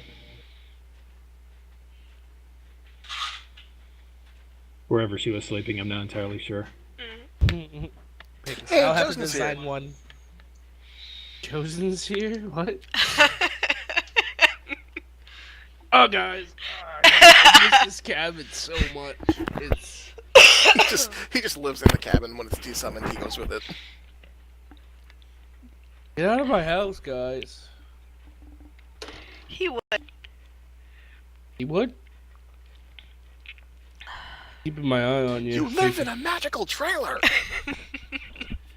Down by the river! At any point in time, all Ice has to do is summon the fucking cabinet. Jozin's here to help. Kiora cleans off her hand and starts angrily packing her things and strapping her armor on.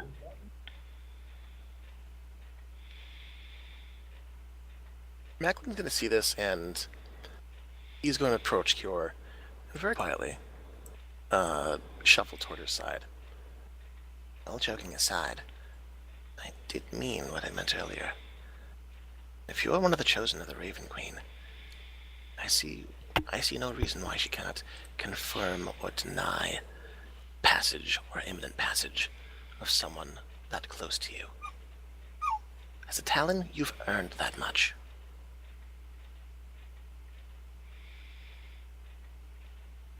I don't know how it works, but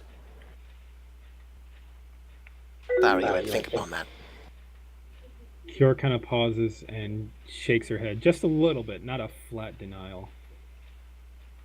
When you pledge your life to a life of servitude, then it doesn't matter what you think you've earned.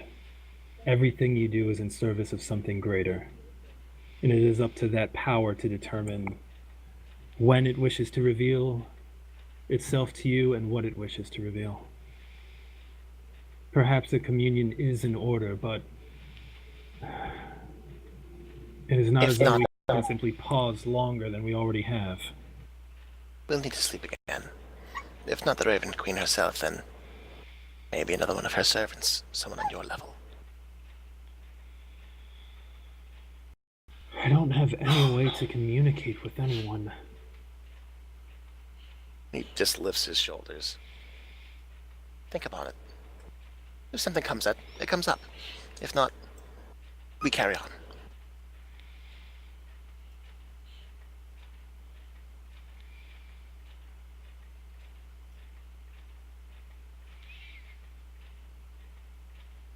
Kyora's gonna reach into her bag and pull out the broken magic mirror and see if it works. Okay.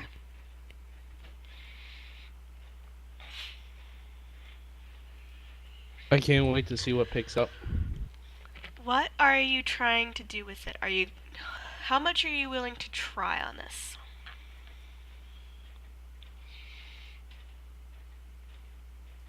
Well, everyone's kind of milling about. She'll devote a good 5 minutes to it, which is a lot longer than you think when you're actually trying to focus on something. Oh, I know. As an impatient person myself. Yep. Give me a second here. I'm just gonna look at something on your character sheet real quick.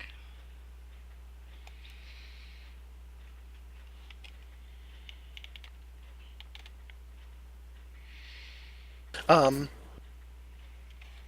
gonna watch Kiora and make my way to the door. And has Felion already left?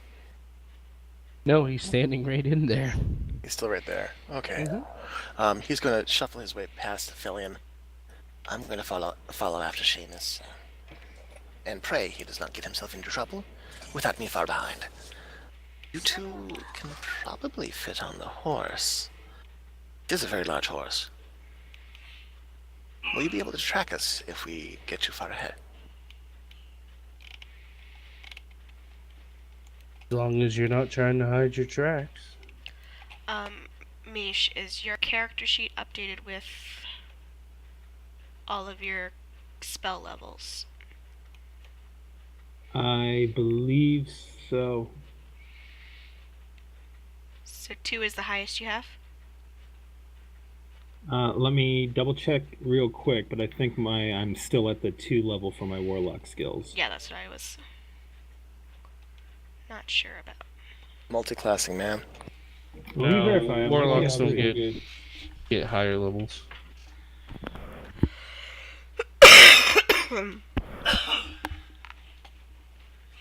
I nod to Felion and then make my way after Seamus, making haste to do so.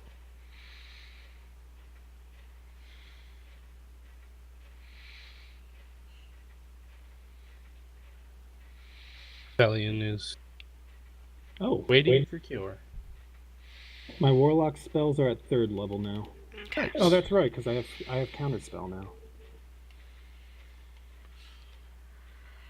All right. Roll me.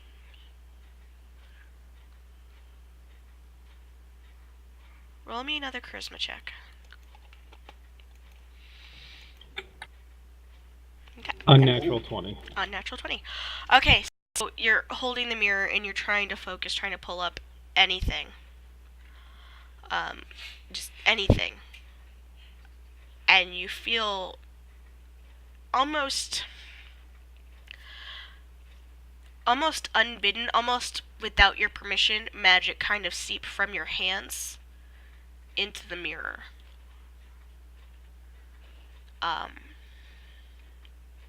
And you start to pick out shapes. Looks like a bedroom. Dark.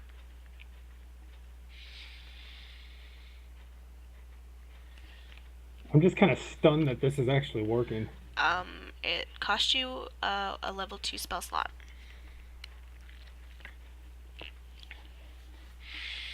Can I burn a warlock slot for that? Yeah, I will do that then. you burn whatever you want. That's just what it's costing you. Okay. Alright, so I've at least confirmed that I can make the broken mirror work. It shows me absolutely nothing, but I've learned something. Well, are you trying to communicate through it? Because you're just holding it right now. Yeah, like literally as an afterthought, she's like, oh, Hunan! Because he was the one that had the other mirror. Okay. You see the forms on the bed kind of shift, and you see the bleary-eyed form of your brother kind of sit up and look around, confused.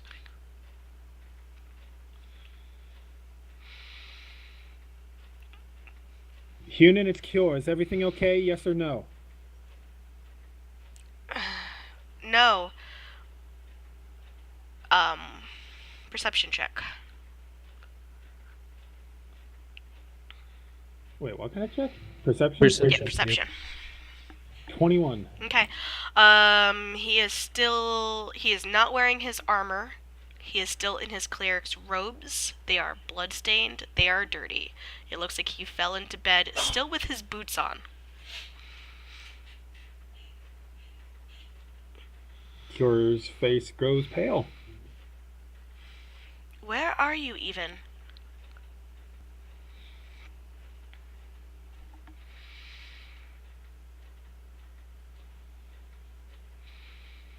Shoot, what was the name of the forest we were heading to? Question. Dorian Forest. Yeah, thank you. Northeast of Iman, southwest of the Taurian Forest. We're on our way to the Taurian Forest. Okay. Not what I meant. Oh, the mirror. I found a way to make it work. Don't ask me how, I don't know. Cheap magic items are unreliable. And he looks at the mirror, and he looks like he's squinting into it, but he does not seem to be... There's no recognition on his face. He looks tired. Some of us received visions. I think seeing you justifies what we've seen. Are you and the others okay? Is the family okay? The family is... Family with a capital F. Family is fine. There was a breach on the walls. Are the attacks growing stronger? Much. Alright, I don't know how long this will work. Focus on what you're doing. We have everything under control here.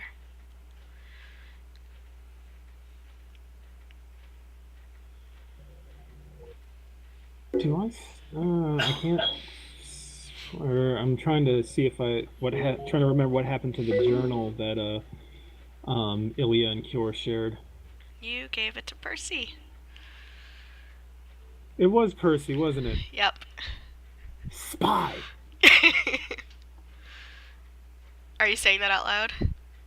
No, Okay. no. Cure is just frustrated.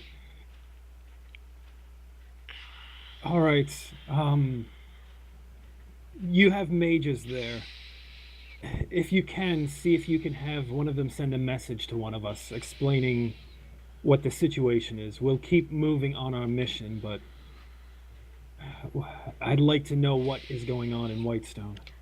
There were pretty specific orders given that you were not to be contacted. Who gave those orders? Hunan Yell turns at her bright for me. red. Tell her that I found out anyway, so there's no point keeping it from me. I will try. She's been exceptionally stubborn.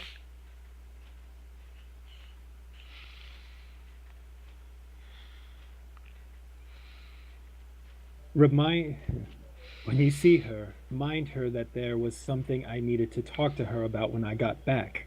We cannot talk about it if there is nothing for me to go back to. I think you'd be proud of her, Cure. She didn't take any unnecessary risks. I am proud of her. I just don't like being kept in the dark. It's not like I'm going to rush off to Whitestone just because it's in trouble. I know you're capable of defending yourselves. I just want to know what's going on. Hunan nods. I'll see if I can convince one of the mages to send a message. And the mirror kind of starts to crackle in your hands. It feels hot. Oh, I think it's going to blow up. I have to go. Alright. Hunan Be just well, looks brother. confused. I'll stop channeling on it.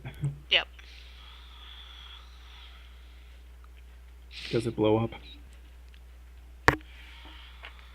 This message will self-destruct. Oh god, she actually rolled. It does not blow up. Oh, thank you, Matron. It does smell faintly burning. Like there's a faint burn smell in the air, but... I quickly shove it back into the bag, just in case. Macklin, are you still watching Cure? No, I moved he's ahead. gone. Valiant Okay. is. In that case, like, her shoulders slump, and she looks visibly relieved. And then she kind of takes a deep breath, and then proceeds to continue packing up her things and gearing up in a much more confident manner. Before she finally stands with all of her satchel on, her mask on, and turns to find Felion still watching her. Mm-hmm. Well, all right then. Time to go. Valiant nods. We have quite a trek in front of us. We need to catch up with the other two. Well, I do still have Edgar. Hopefully he can carry two. He could definitely carry two. He can certainly try. Clydesdale.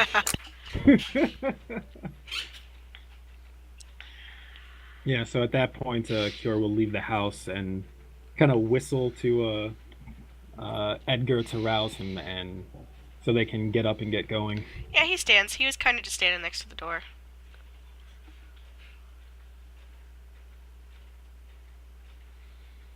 After Cure hops up, Valiant would hop up after. I help Felium up. I don't leave it to him to do alone. Okay. As you guys catch up to your traveling companions, are you going to talk or are you just going to be quiet? Unless Cure says anything, Valiant will keep to himself. Yeah, Cure will remain silent. Well, Macklin's gonna break the silence, because fuck you. Okay, they do eventually catch up. Oh, good. You're all Once out of they monkeys. catch up, Valiant will hop down. Cure had an interesting conversation with someone. I'm not sure who. conversation. And I glanced to Cure. I got the through Radiance to Angels? Whitestone. To Whitestone? Apparently, I know magic. Well, I mean... You did push things and blow things up without bombs or ballista, so I would count that as magic, yes. That's not magic, that's faith. Right.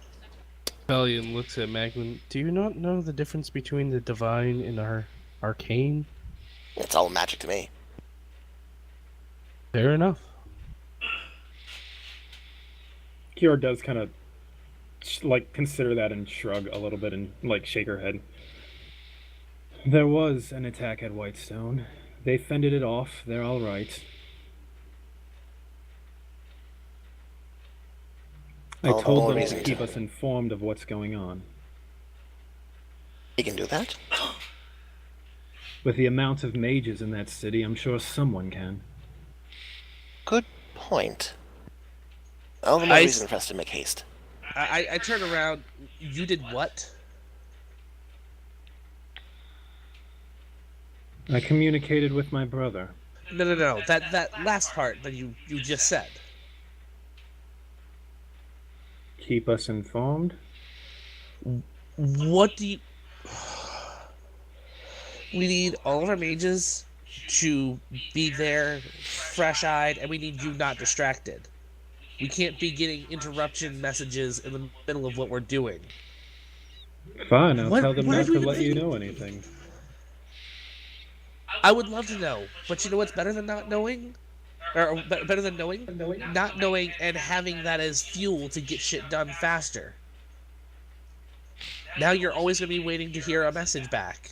That's just stupid, and it's wasting resources for people that, You are really clearly don't know not much an about army me, person, do you, and Ice? I actually start moving at double speed in front of them, heading towards the forest, because I'm done with this.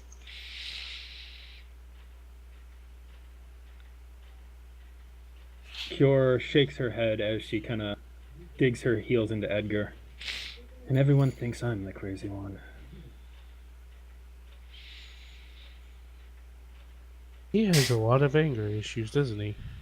Bellion says as he looks down at Macklin. Macklin just frowns at Felion and he bolts ahead after Seamus, keeping pace. Okay. Bellion keeps at his steady walk.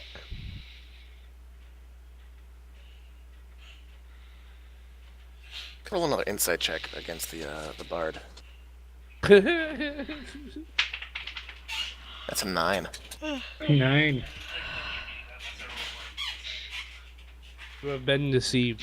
There's no way that you're gonna friggin' meet that unless I roll a 1, so give me a second to find my die again. I'm basically waiting for the broken clock to be right with these rolls.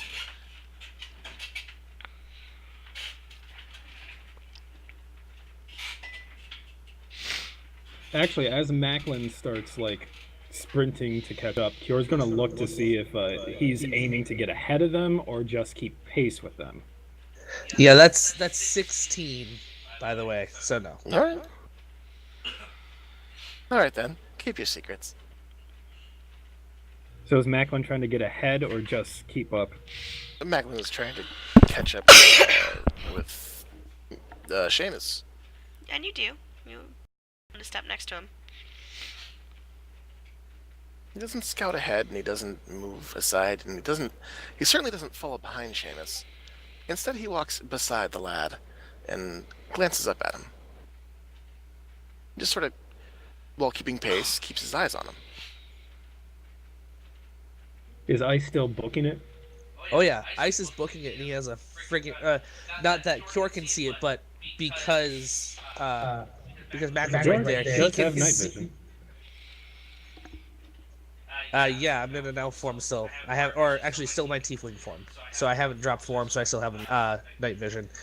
But I'm looking directly, or as I'm walking, I look like I have a severe purpose on my face, and Macklin can see that because he's specifically trying to look at me and see what's going on. but I am not slowing down. I've got a war march speed going, and I'm just focused on what's ahead.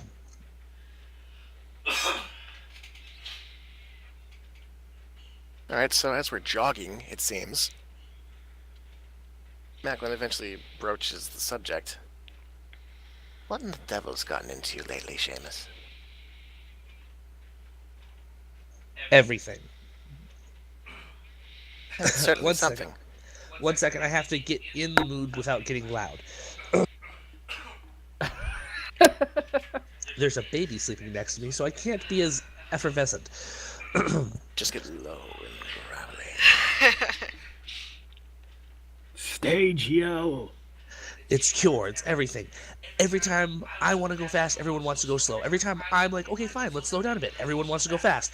I have all this training as a guard, as a soldier, and they never listen to me. I don't want to be a leader. I just want to get shit done. All these distractions, constantly distractions. Why can't we just do what we're set to do? Why can't we just move faster? Why can't we get things done? We're dealing with an enemy that can get in our heads, that is a master of secrets, that knows everything about us. Of course, why would you ever trust anything that comes to your brain? And why would you think that you can save anything or worry about it? It doesn't make any difference. At the end of the day, if she dies, she dies. If she lives, she lives. You won't get to enjoy that until Vecna is dead. And if you abandon your ship, or abandon your quest, and ignore your deity, then you lose the abilities that the deity give you, and just nothing works, and you succumb to the fact that you are going to die at the hands of zombies while the one you love is sitting there looking at you on in shame because you didn't want to do the job because you were too worried about them when they told you to not worry about them. And I take a long deep breath at that point.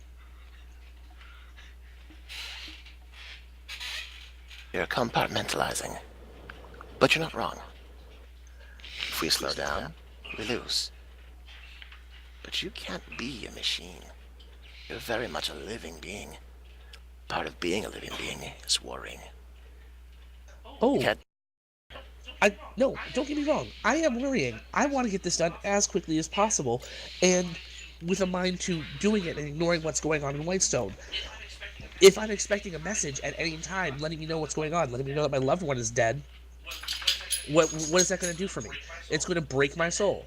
And then knowing secrets as Vecna does, you know what Vecna's going to do? He's going to come in and do some shit with it somehow, because that's what he does. It makes no sense to me that someone as devoted to their deity that is against Vecna cannot fathom these things. And I love Seraphine. I want to marry her. I want to have children with her. And I'm glad she's not with us right now, because I would not be able to do what I need to do with her here. And I need to know that she is at Whitestone.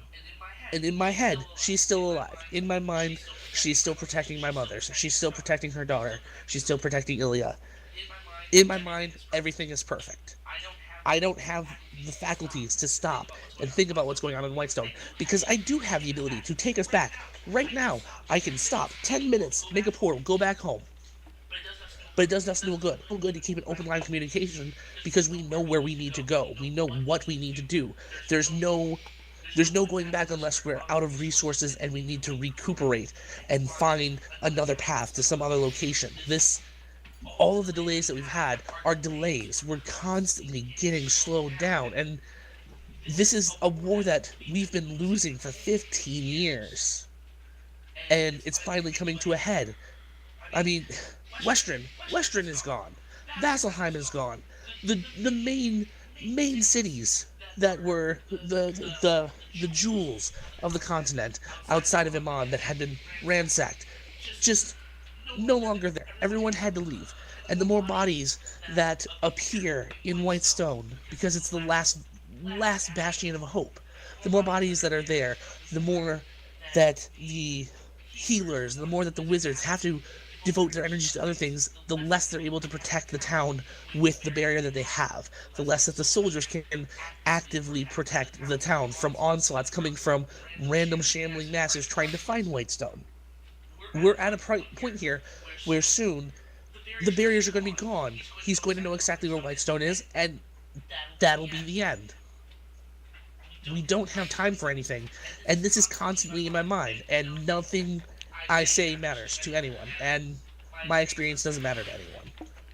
So there's no point other than driving forward, doing what I was set out to do, living every day like it's my last, and putting every moment of it into doing what needs to be done as quickly as possible with as much passion as possible.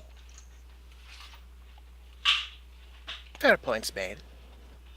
Seamus, let me ask you something. Back at the Friends camp, you spent a short while to create a portal to Whitestone for a complete stranger. Why did you do that?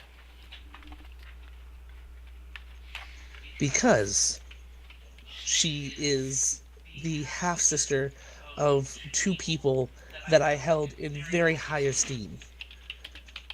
And But- getting her to any kind of safety away from monsters like the ones that we just had to help defeat on the edge of that camp. There are better chances to live at Whitestone than in that camp, trudging forward. Théoden, great as he is, he can only protect so many people at once. And I was giving people the chance to go, and I was trying to also ease Kyor's mind, because she would not have calmed down and she would not have relaxed if we had the young one following in our steps, or if the young one had managed to walk away from us to Kymel. Then we would be following her to Kymel to make sure she got there first, and we would have been further derailed. That's a true point, but you didn't have to. You didn't have to move her or those people, but you did. Forget Kyor, and forget that elven woman, forget those people. Why did you go out of your way knowing that we have this mission in front of us? What did you get out of it? Not. What I got out of it was a few moments of silence. And the feeling that I was getting something done in the light of moving too slowly to succeed in what I need to do. That is a very calculating and keen way of seeing the world. Breaking things into numbers, breaking it into points of progress, and moving through them one at a time with very little regard for sentimentality, and I can appreciate that. You're a soldier. You're a thinker. But not everyone is a soldier or a thinker. Most people are just people.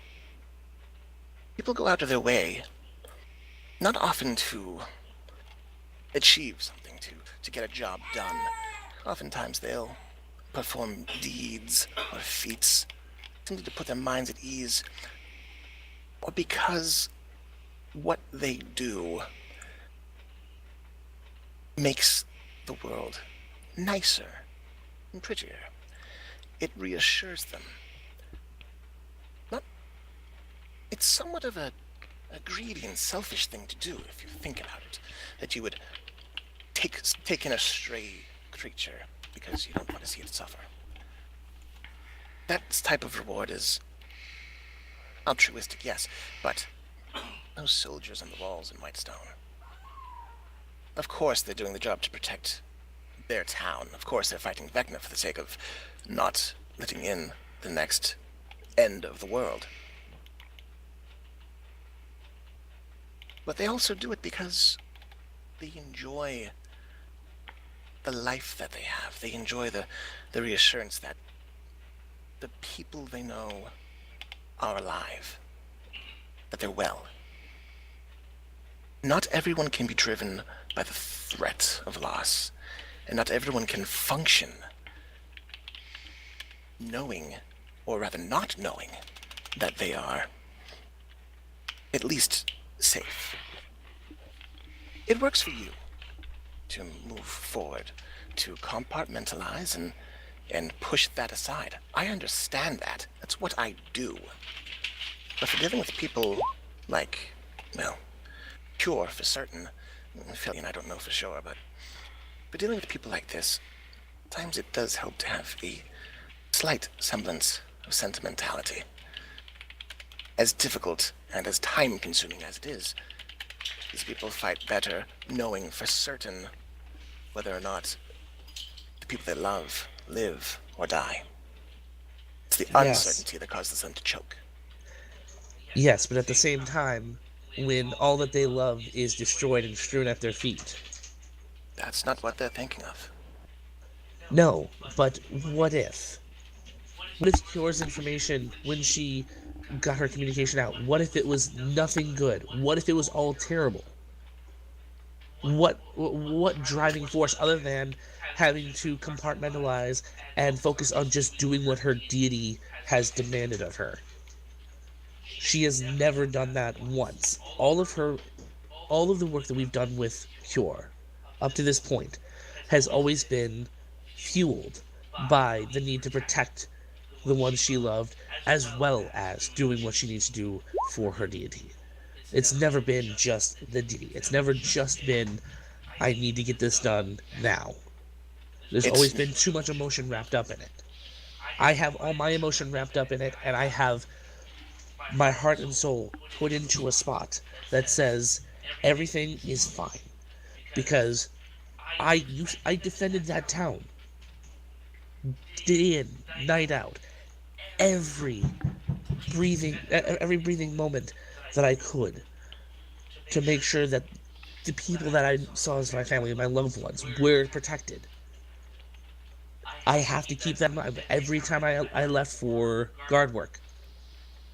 Whether a bell rang or a bell didn't ring, I always operated on the fact that they will be there when I come back. And that is how I'm moving right now. Because to know, without a shadow of a doubt, that my loved ones are gone is soul-shattering. I don't have a deity to hold me together. The closest thing to a deity I would have would be Ayun or Bakab. Knowledge, power, magic. Those would be the closest things that I would have to go off of. And neither are very caring of the living, outside of maybe actively countering another entity that would endanger their followers, endanger life. But they are part of a balance, just like the Raven Queen. Everyone has their time. If there's an untimely demise about to happen, and the threads of fate can be done, maybe they'll help, maybe they won't. I have to live in a constant state of everything is fine, except for this one thing that I have to take care of, so that I can go home and live a happy life, no longer an adventurer. Well, of course, that makes sense to you, Seamus. You're calculating. You're intelligent. You put things into little boxes, and that makes sense to you. I've had to. But if you believe for a moment that the power of a paladin or a cleric, especially clerics, comes from blind devotion, no, it's emotion. It's how they feel.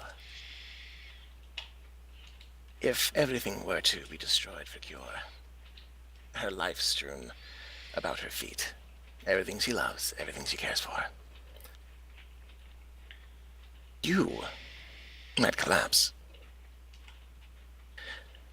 I fear what she might do. I fear for the person she turns it upon. You both have very different points of view, and I would be a fool to say that that isn't incredibly obvious. I would venture that perhaps you, at some point, discuss these matters of philosophy with her.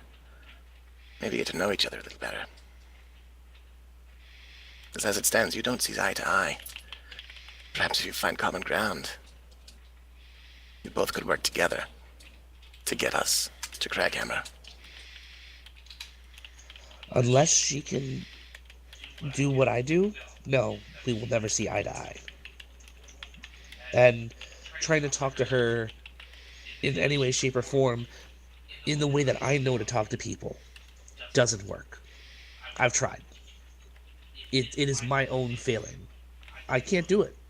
And to connect, moments, we have these very finite moments where we will be kind to each other. We will say something and identify for a moment, and that's all we have.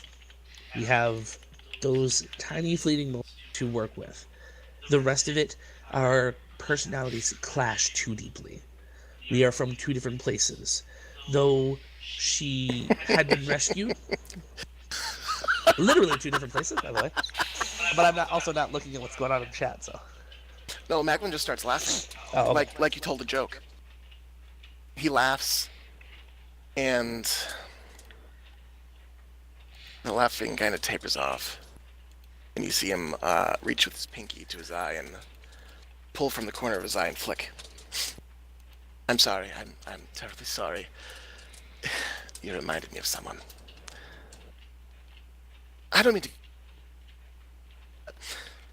If you truly feel that when two people from vastly different lifestyles and outlooks can't find a way to work together as professionals, well, at the very least, have a conversation as musicians. Perhaps you're not as calculating as I thought.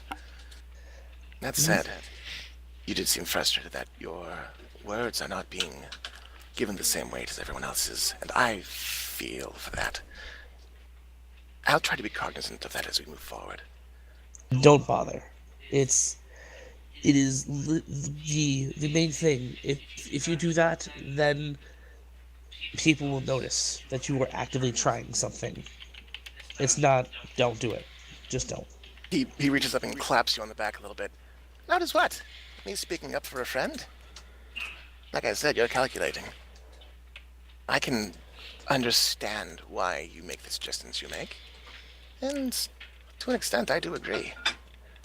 I would have loved to have pushed forward at full pace. At the same time, we are only beings. Yes, and an 8-hour full pace and still taking an 8-hour rest is the same as just walking and trying to be careful, because you have to use so much energy in being fucking quiet. It is mind-bogglingly frustrating.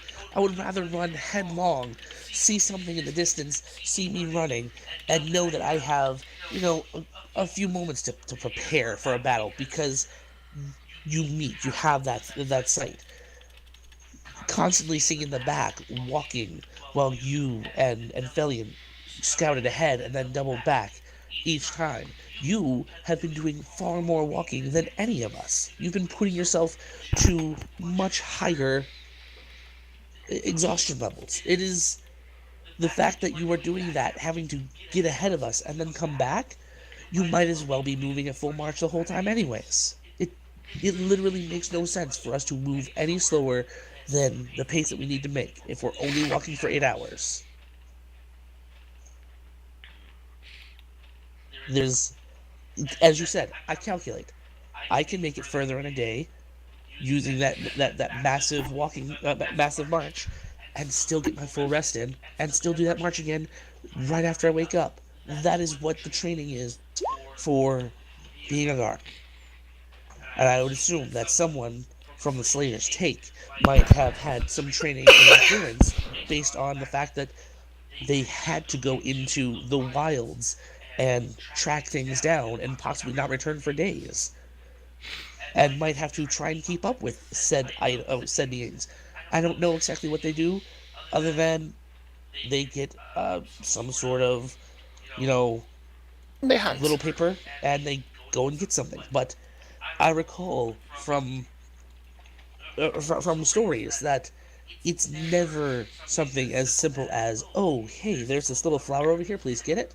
It's always some wizard off in some high tower saying, I need this very specific magic being, or this very specific magical item off of a being. And it could be days, weeks away. You just choose you just pick it up and you do it. I don't understand what is so difficult about this.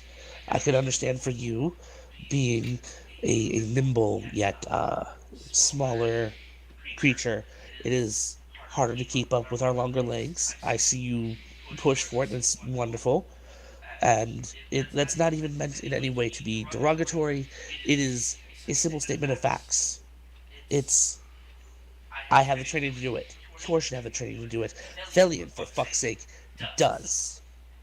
I don't know what else has happened to him, but I know that man could march a day and a half, come down, take a rest, and get back up and move again. Hell, he had to save me with Vox Machina. I know what he can do.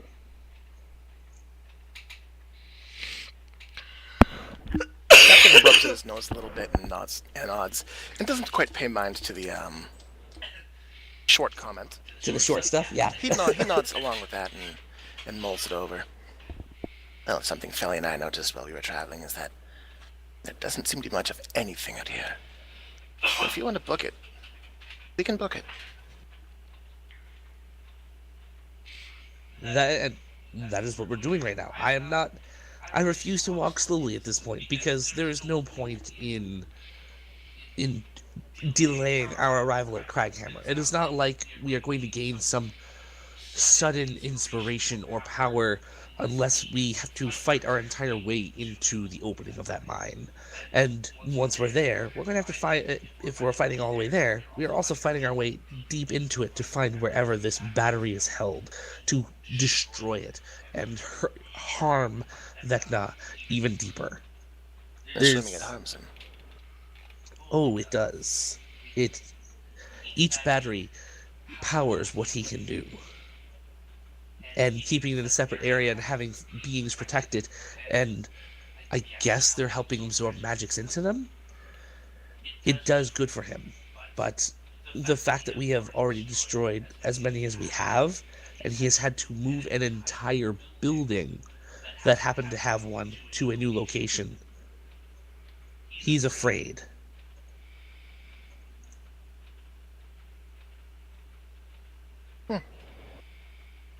And unfortunately, snakes are most dangerous when they're backed into a corner. So every vision we might get as we sleep, the terrors, the seeing our loved ones die, for me personally, I have to view that as what he is trying to do to stop me. That's a fair rationale. And if somehow a deity of some variety does give me visions of what is going on and shows me that things are going bad or that my loved ones are dying, I still have to believe that unless the deity comes to me and bestows upon me a gift of some variety, I still have to believe that it's Vecna trying to stop me. That's it. He nods somewhat apprehensively, looking you over again. Fair enough. You have your reasons. How about I double back to those and tell them to hurry up? Feel free. And I keep my pace, moving in towards the forest at double speed. He breaks off from Seamus and slows down to a trot and eventually turns You're back around. a steady 60 feet behind in the old time, the horse just trotting. Oh, you guys are that close? Kior's on a horse. Pelian's not on a horse. Did you leave him behind? Maybe. God damn it, Kior.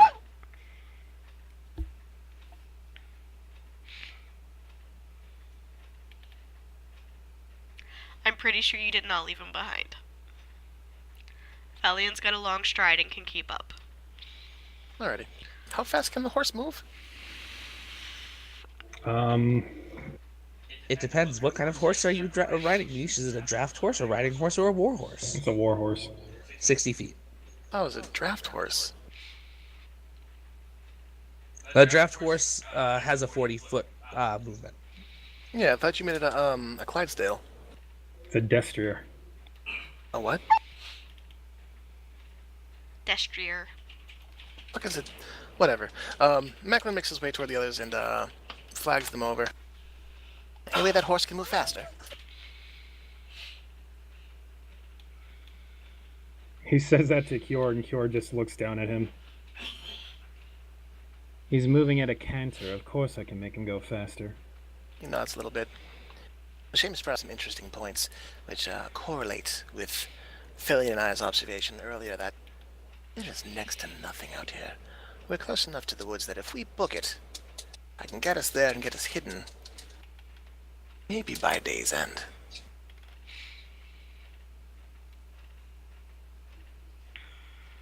Well, I have a horse now, so I'm not as worried about rushing long distances in a full suit of plate mail.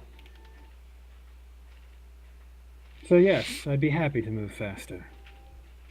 Fair enough.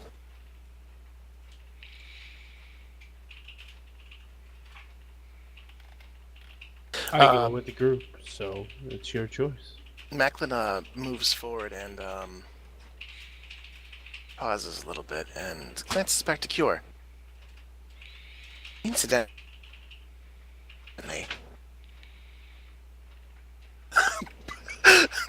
Seamus?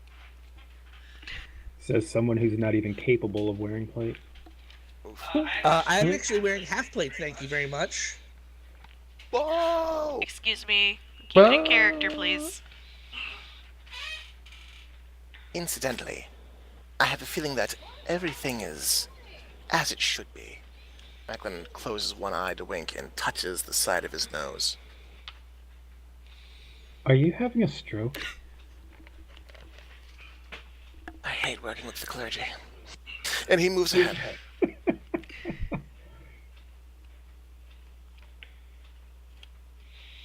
Cure legitimately has no idea what he was talking about. You don't know the whole touch the side of your nose thing? She knows he's like telling her something in confidence or like in a joking manner or a code. She just doesn't know what it means. He'll tell her later. Out of earshot. Definitely something you should follow up on if you don't know what it means.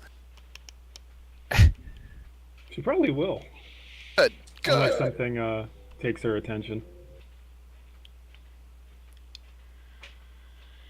Alright. As you guys continue on your way. Where's the right screen? Sorry. I'm sorry, Sam, that I don't yell into the microphone. Thank you for not yelling into the microphone. Just bring the microphone closer. I have a cold and I keep sniffling and I don't want to sniff into the microphone either. Sam does it. Plus, We I'm appreciate talking to that. myself half the time that you're like, we can't hear you. And some of the times you're talking to them and they miss a vital thing and I have to tell you about it. I'm sorry. I That don't know. said, Sam can't tell hasn't the been difference. muted this whole time. Yes, I have. No, I mean that those times where you press your button and like you drop out halfway through, that hasn't happened tonight.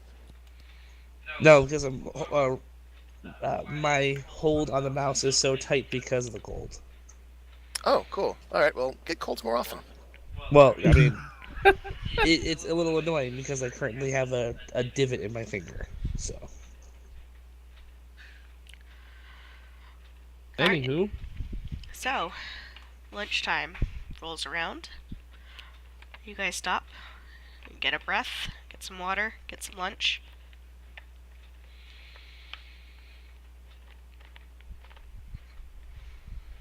Is it possible to hit the woods by sundown, or was I just blowing that up my ass? At your current speed, yes. All right, so as they get ready to take their break, Macklin gives a little stretch and a little pep talk. And by pep talk, I mean, all right, we've only got a few minutes to catch our breath and get our feet ready to move again. If we don't make haste, we won't get to the woods in time. No hunting this time around. We'll be sticking to rations, of course. Fresh water. Who's got water skins? Everyone fill up on water.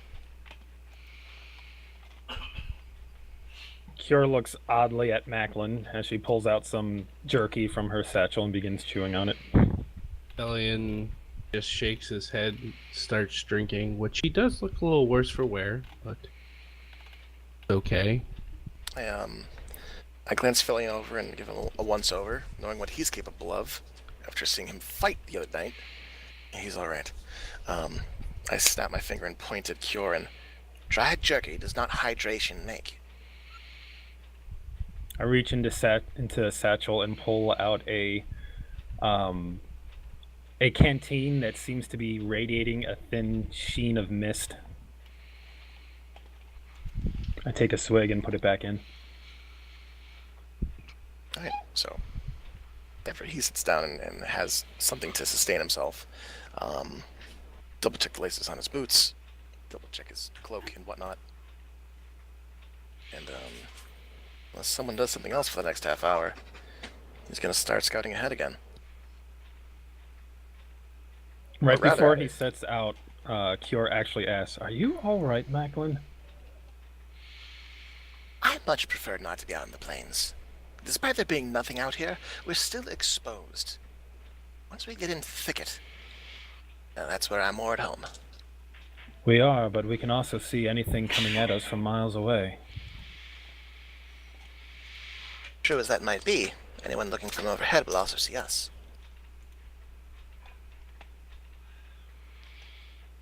I've been keeping an eye to the sky as we've traveled. And as far as I know, the Master of Secrets, the Lord of Lies, whatever his name is, Vecna, can he not see through his minions? I would assume so. He's probably Right. watching us right now. Likely. Point to Felion. Well, that's bothersome. Perhaps the woods will give him more difficulty. Doubtful. Perhaps the elves will have a means to... They're not Right, here right, right, anymore. right.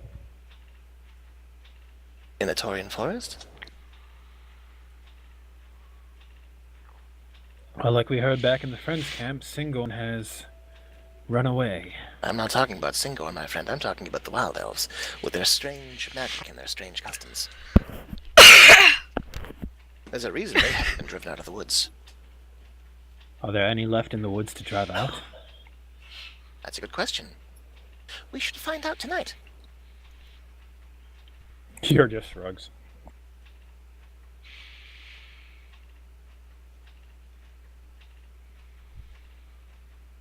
Lillian takes another swig out of his water.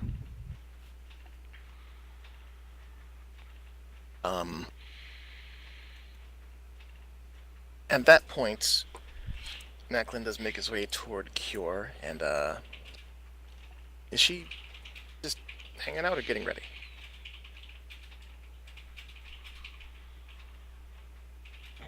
She's kind of hanging out, but she's hanging out near Edgar, and she hasn't like unloaded anything, so she's ready to mount up and go as soon as the word's given.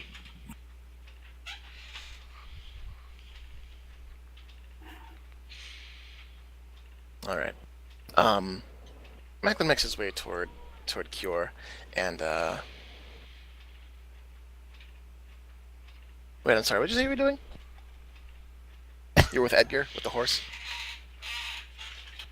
Yes. Yeah, literally nothing, just hanging Just out, just waiting for the preparing. word. Okay. Standing or sitting or Standing. She when she dismounted, she walked around to stretch and, making sure to stay limber.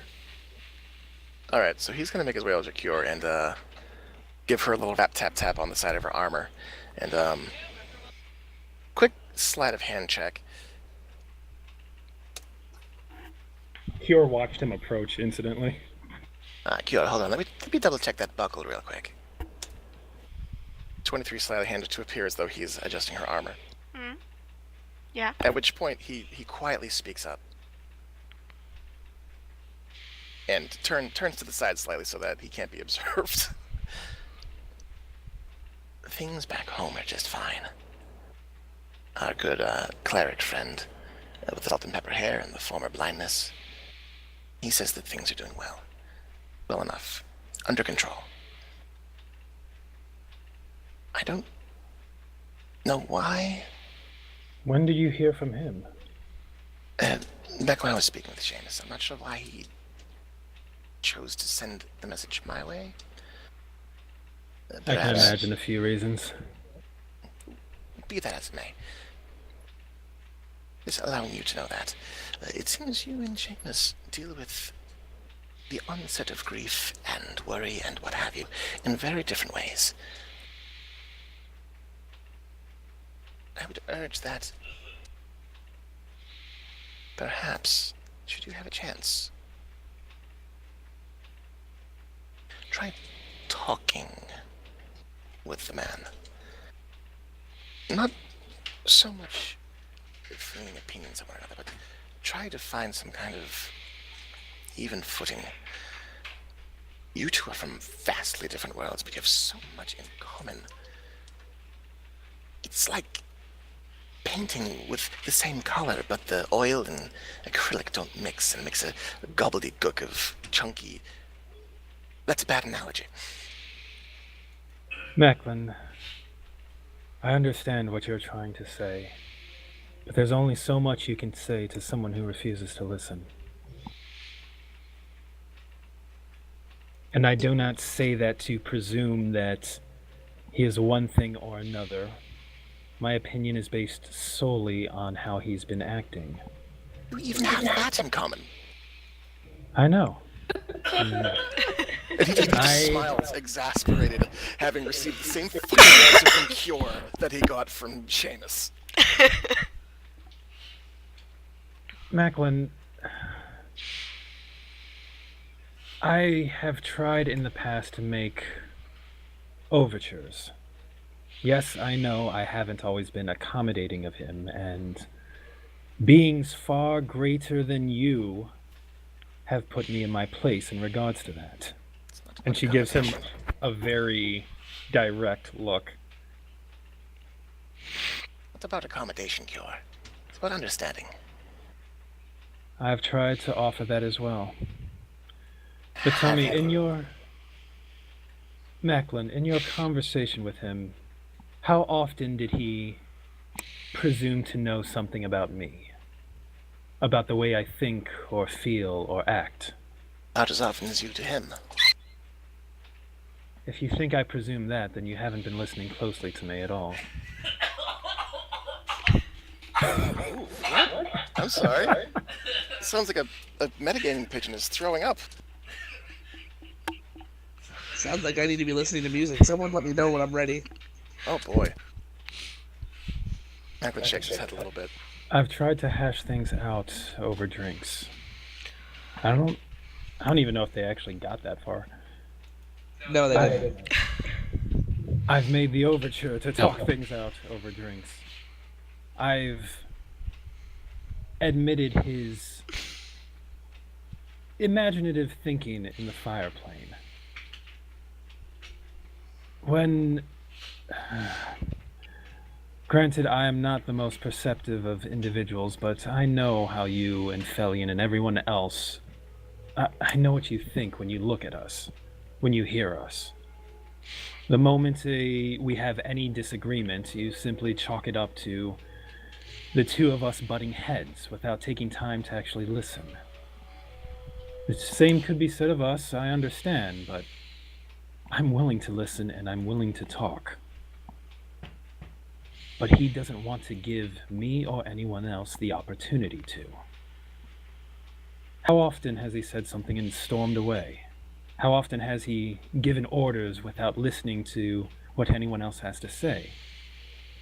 How often has he thrown a tantrum when the group decides one thing that he disagrees with? While there is a lot of work to be done, I am willing to take those steps. But there's only so far I can go on my own. Sure, I hear what you're saying, but I also hear what you're saying. Tantrums, storming, orders. If you think someone is a child, you begin to treat them that way, regardless of what you think you're saying. As much as you try to share words and overtures and given steps toward this, I don't think you know him. I don't think he knows you. I don't think any of us know each other, but the night by the campfire, I think The night That was where the you, start. Felion, and I shared a conversation while he sat alone on the outskirts of the camp, you mean? Felian and I shared a conversation. You were mostly quiet. I told you my story, and I heard yours. Did you hear mine? She narrows her eyes at him. All I'm saying, that maybe simply talking about the problem isn't enough. Maybe you should get to know each other better. Find out the things you have in common. Maybe then you'll see how to work your way through your differences. Perhaps we can start by getting to know you a little better, Macklin. Well, As I- you've pointed small out, you steps. did not take time to share when Feli and I was sharing around the fire, so why don't you demonstrate the proper way? Talion, I at think this that's a point, step for a different day.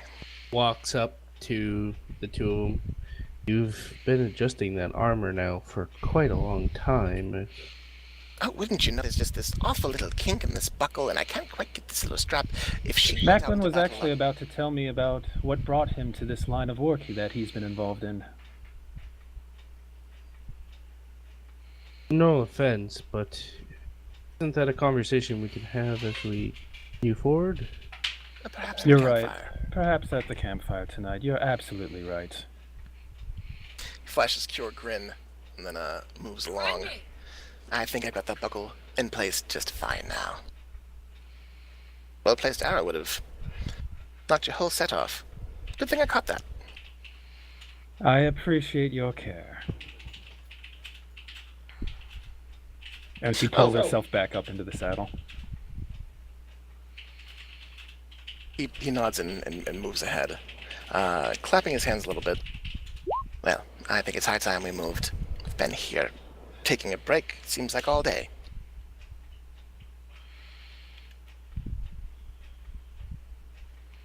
Would this count as a short rest? It does. Macklin, as Got you myself look up, brought you back. do realize that Seamus is no longer with you. What? Ice is no longer with us? Mm-hmm.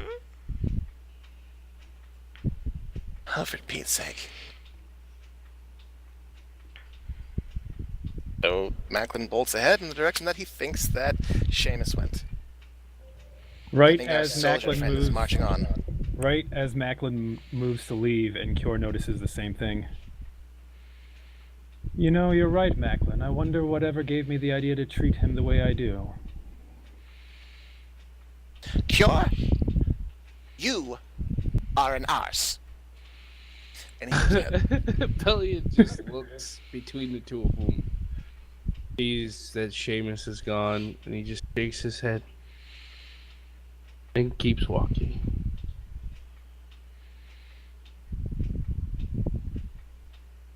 Cure nudges Edgar into a trot Okay. and nudges Edgar a little faster so they all catch up.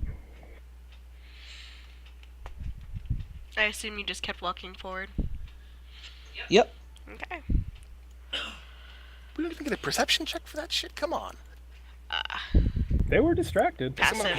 You were firmly distracted in the conversation we're having. Yeah, Macklin made an effort to turn his back on everyone as he was adjusting that buckle. I That's want true. to Can I tell you find that Seamus's footprints with a 22? probably why Felion interrupted your conversation. Was Yeah. like, hey, probably didn't Cure- know that. Cure might have saw us, and she had her back to the horse, and her mask hides her lips anyway, so she had no need to turn away. No, yeah, you do. You catch up with them. I keep my distance, I just keep him in eyesight. Okay. I'm just walking with purpose. I'm not stomping. I'm not throwing a tantrum. I am literally just on mission, moving forward at pace the way I should be. All right. Feel free to mark on the circle where you are stopping for the night. That is Macklin's choice, since he is the one of the trees. I am, As about mid-evening, you guys do break into the forest. alright. What's this serpent's head all about? It is a lake. It's a lake? Alright, let me get that free hand going, and Let's put us. Is it anywhere inside the circle? Anywhere on the edges of the circle.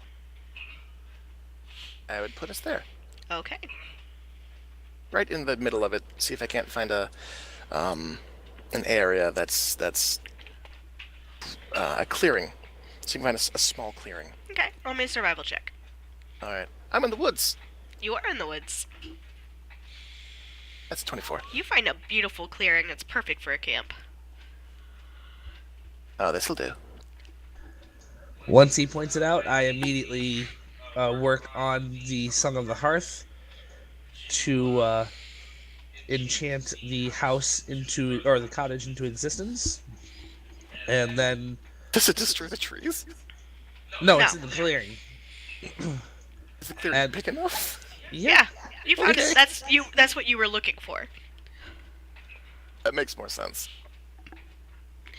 A beautiful then- little cottage in the trees. Yep, and once it's there, I just walk in.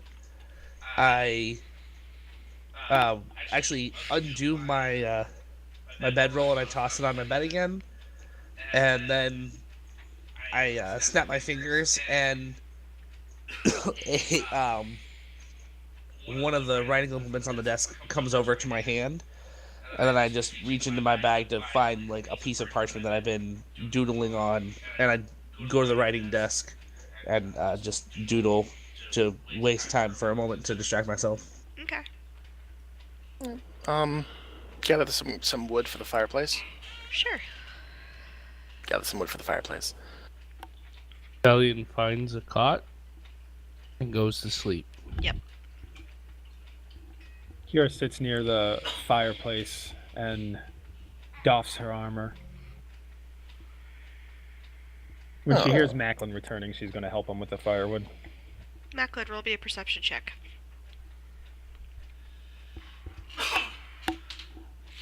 Perception check. All right, give me a sec.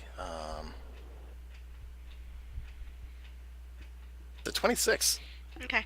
You are being followed, but it's more openly followed. It's not the same person as last night.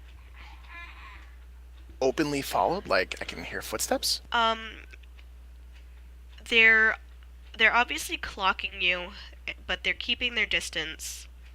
They're not approaching yet. All right. I'm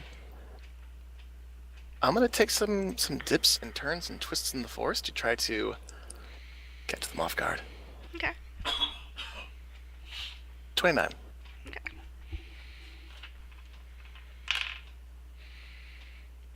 Okay. They keep pace with you. Oh, for Pete's sake! I know you're there. It's actually pretty impressive that you managed to follow me. Well, that's what I do. And a voice that rings through to your soul speaks up. Give me I just don't a like moment that. here. No, you wouldn't. I have a feeling that whispers are about to happen. No. I just need to look something up real quick and check my notes. Well, so Your what older character are sister, you playing? Corin, is Oh, leaning God. against a tree, looking at you. At first, Macklin appears as though he has seen a ghost. And you would, because Corin died in the dragon attacks. And slowly he begins to scowl, looking back at her. Whoa. Whoa. Nature, survival, arcana, what to know if she's dead or not. Let's go nature. It's going to make a good Let's go nature. fire Yeah. side Alright. story. Nature. Alright. Whoa. Nature. Or 14. 14. She's alive. She's aged a little bit since the last time you saw her. Not a lot, because she's an gnome.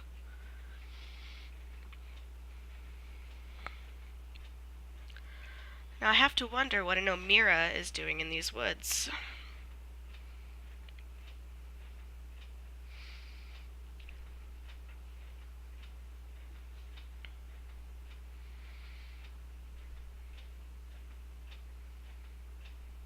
As she kind of looks Yep. you over.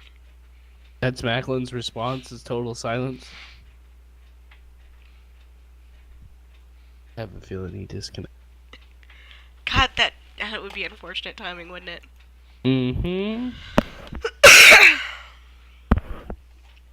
And that's it. Rob.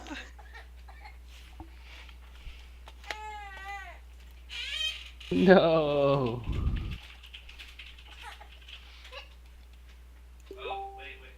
I have the perfect song for this.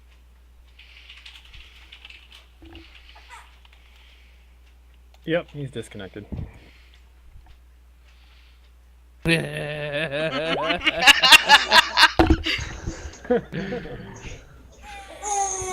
has attempted to stealth out of the game.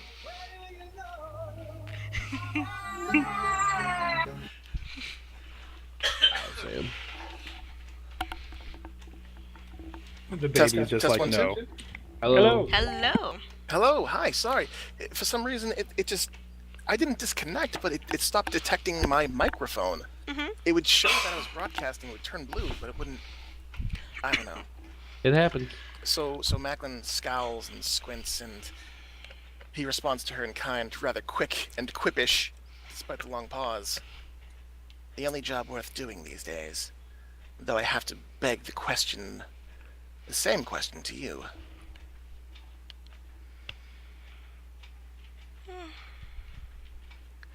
Well, once I found out what Mother and Father were doing and who they were stealing, I decided that it was time to take my leave. Really? Oh, and then 6 dragons fell from the sky and kind of covered my tracks, so... Dragons are wont to do that. Seems disasters bring out the best in people. And the worst. He has his hand at his side, like, on the crossbow as he looks toward her. She has her, a short bow. Drawn, not on you, but down. What have you been doing for 15 years? And I live with my people here now. Your people? The Taurian elves? You even speak Elvish? Fluently.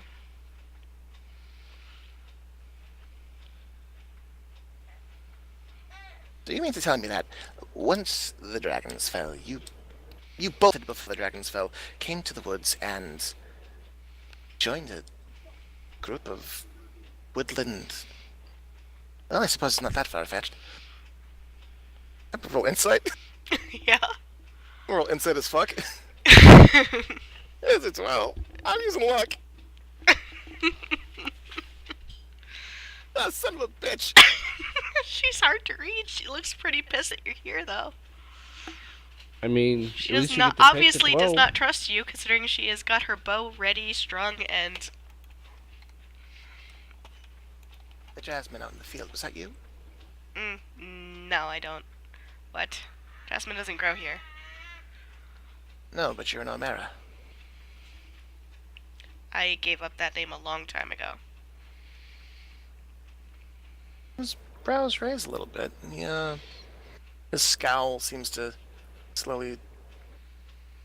About the Slowly same time seep as away from people his face. started disappearing from the edge of our camps. Camps here. Mm-hmm.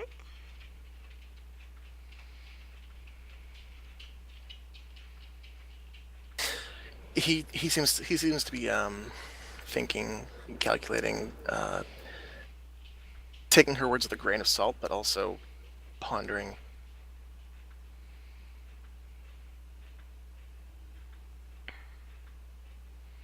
All right. And he glances down at her bow. You want answers? How can I be sure you are who you say you are?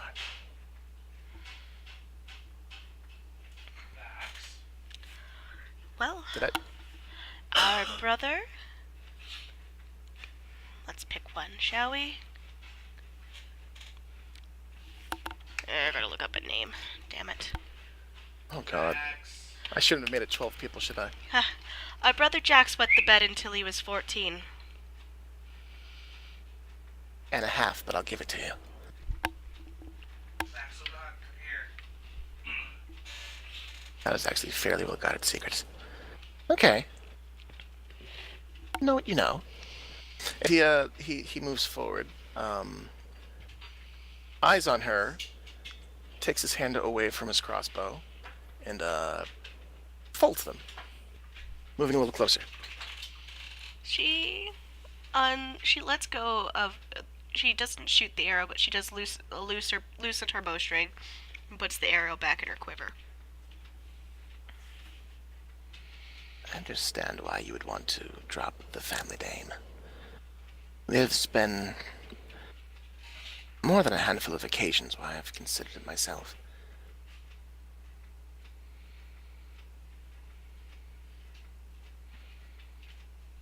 I don't blame you for it. In fact, I think you made the right choice. The name does open up certain doors, as well as attract the attention of certain folk I'd rather not have to deal with, but at the same time, well, I have my reasons. Did you see all of us come into the woods, or just me? All of you. You weren't being stealthy. You Of course put up not. you put up a house. As magicians I want to do. But don't worry, it's temporary. You said folk were going missing from your camp? And she kind of levels a look at you. As while in ago. recent thing, or- Oh. How far ago? How long ago was that? Let's see, when did Mother and Father stop selling people into the slave trade?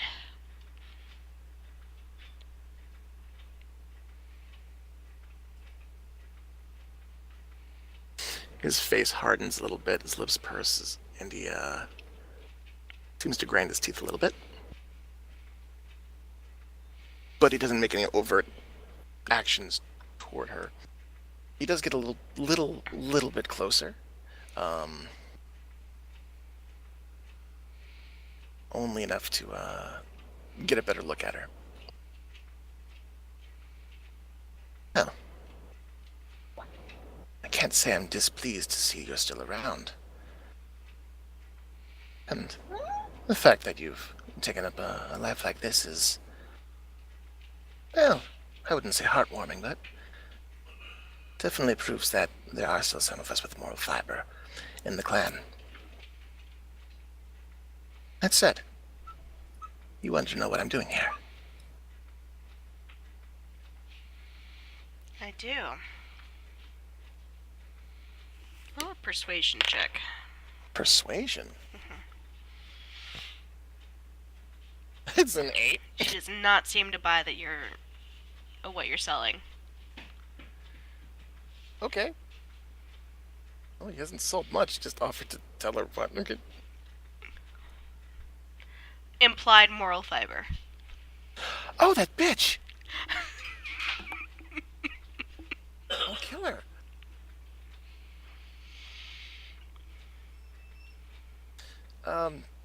Seeing that maybe he's being scrutinized for keeping that name, he inclines his head and allows her to share her own incorrect opinions. He hikes his head over his shoulder. For now, we're making camp because we've traveled for about a whole day. We're making our way to Craghammer. We believe that the world's biggest problem, part of it can be solved there.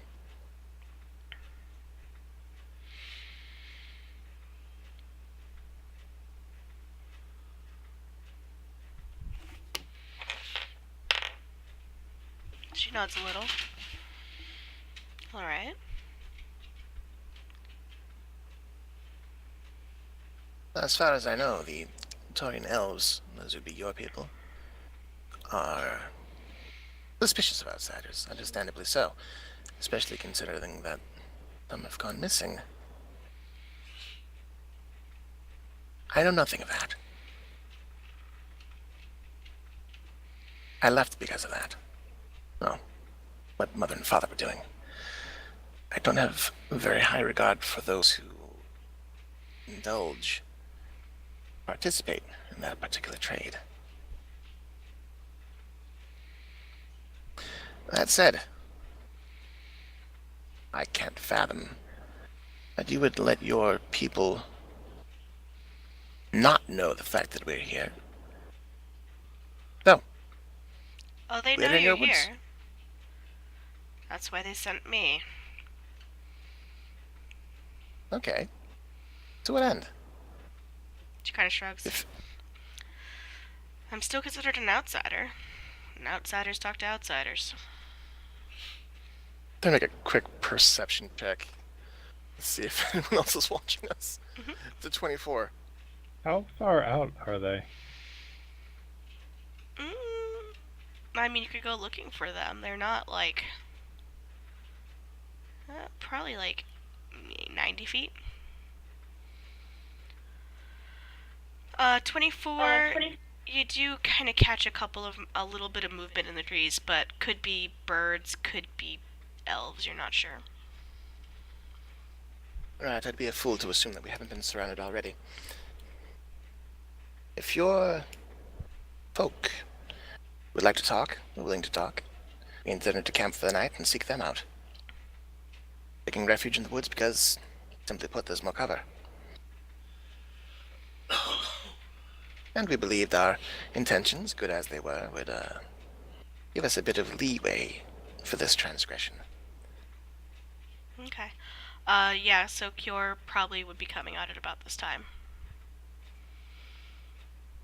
Do I notice Cure? She's heading out and she's looking for you. Alright, seeing that she's there, I hook my head in her direction and tilt my chin up slightly to give the okay kind of nod. Let me see if Cure even sees him. Oh, a natural 20. Alright, she spots him.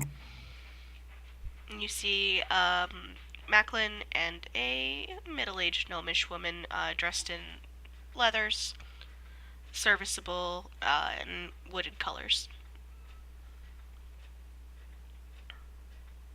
Cure blinks and cocks her head towards Macklin, but if he gives the okay sign, then she's gonna return to the house and take up a position near the door, watching from afar. He just lifts his hand slightly, palm down, fingers up, like a one of these kind of deal.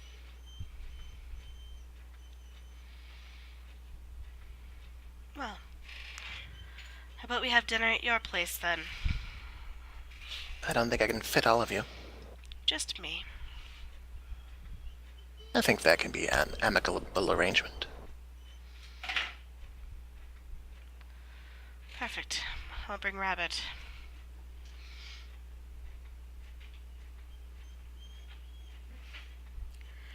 Macklin nods slightly and, again hooks his head to the side.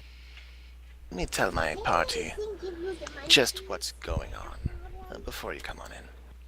We'll leave the door open. I'll be by in an hour. An hour it is. I'll be sure to clean the place up.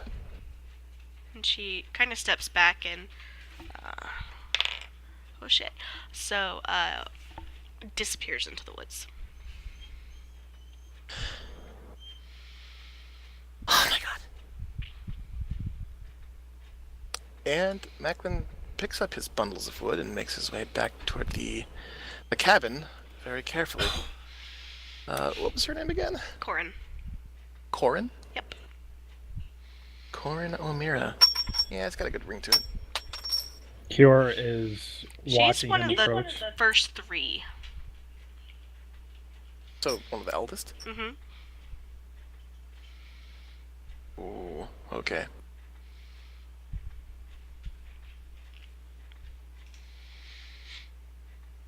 Cure is overtly watching him approach.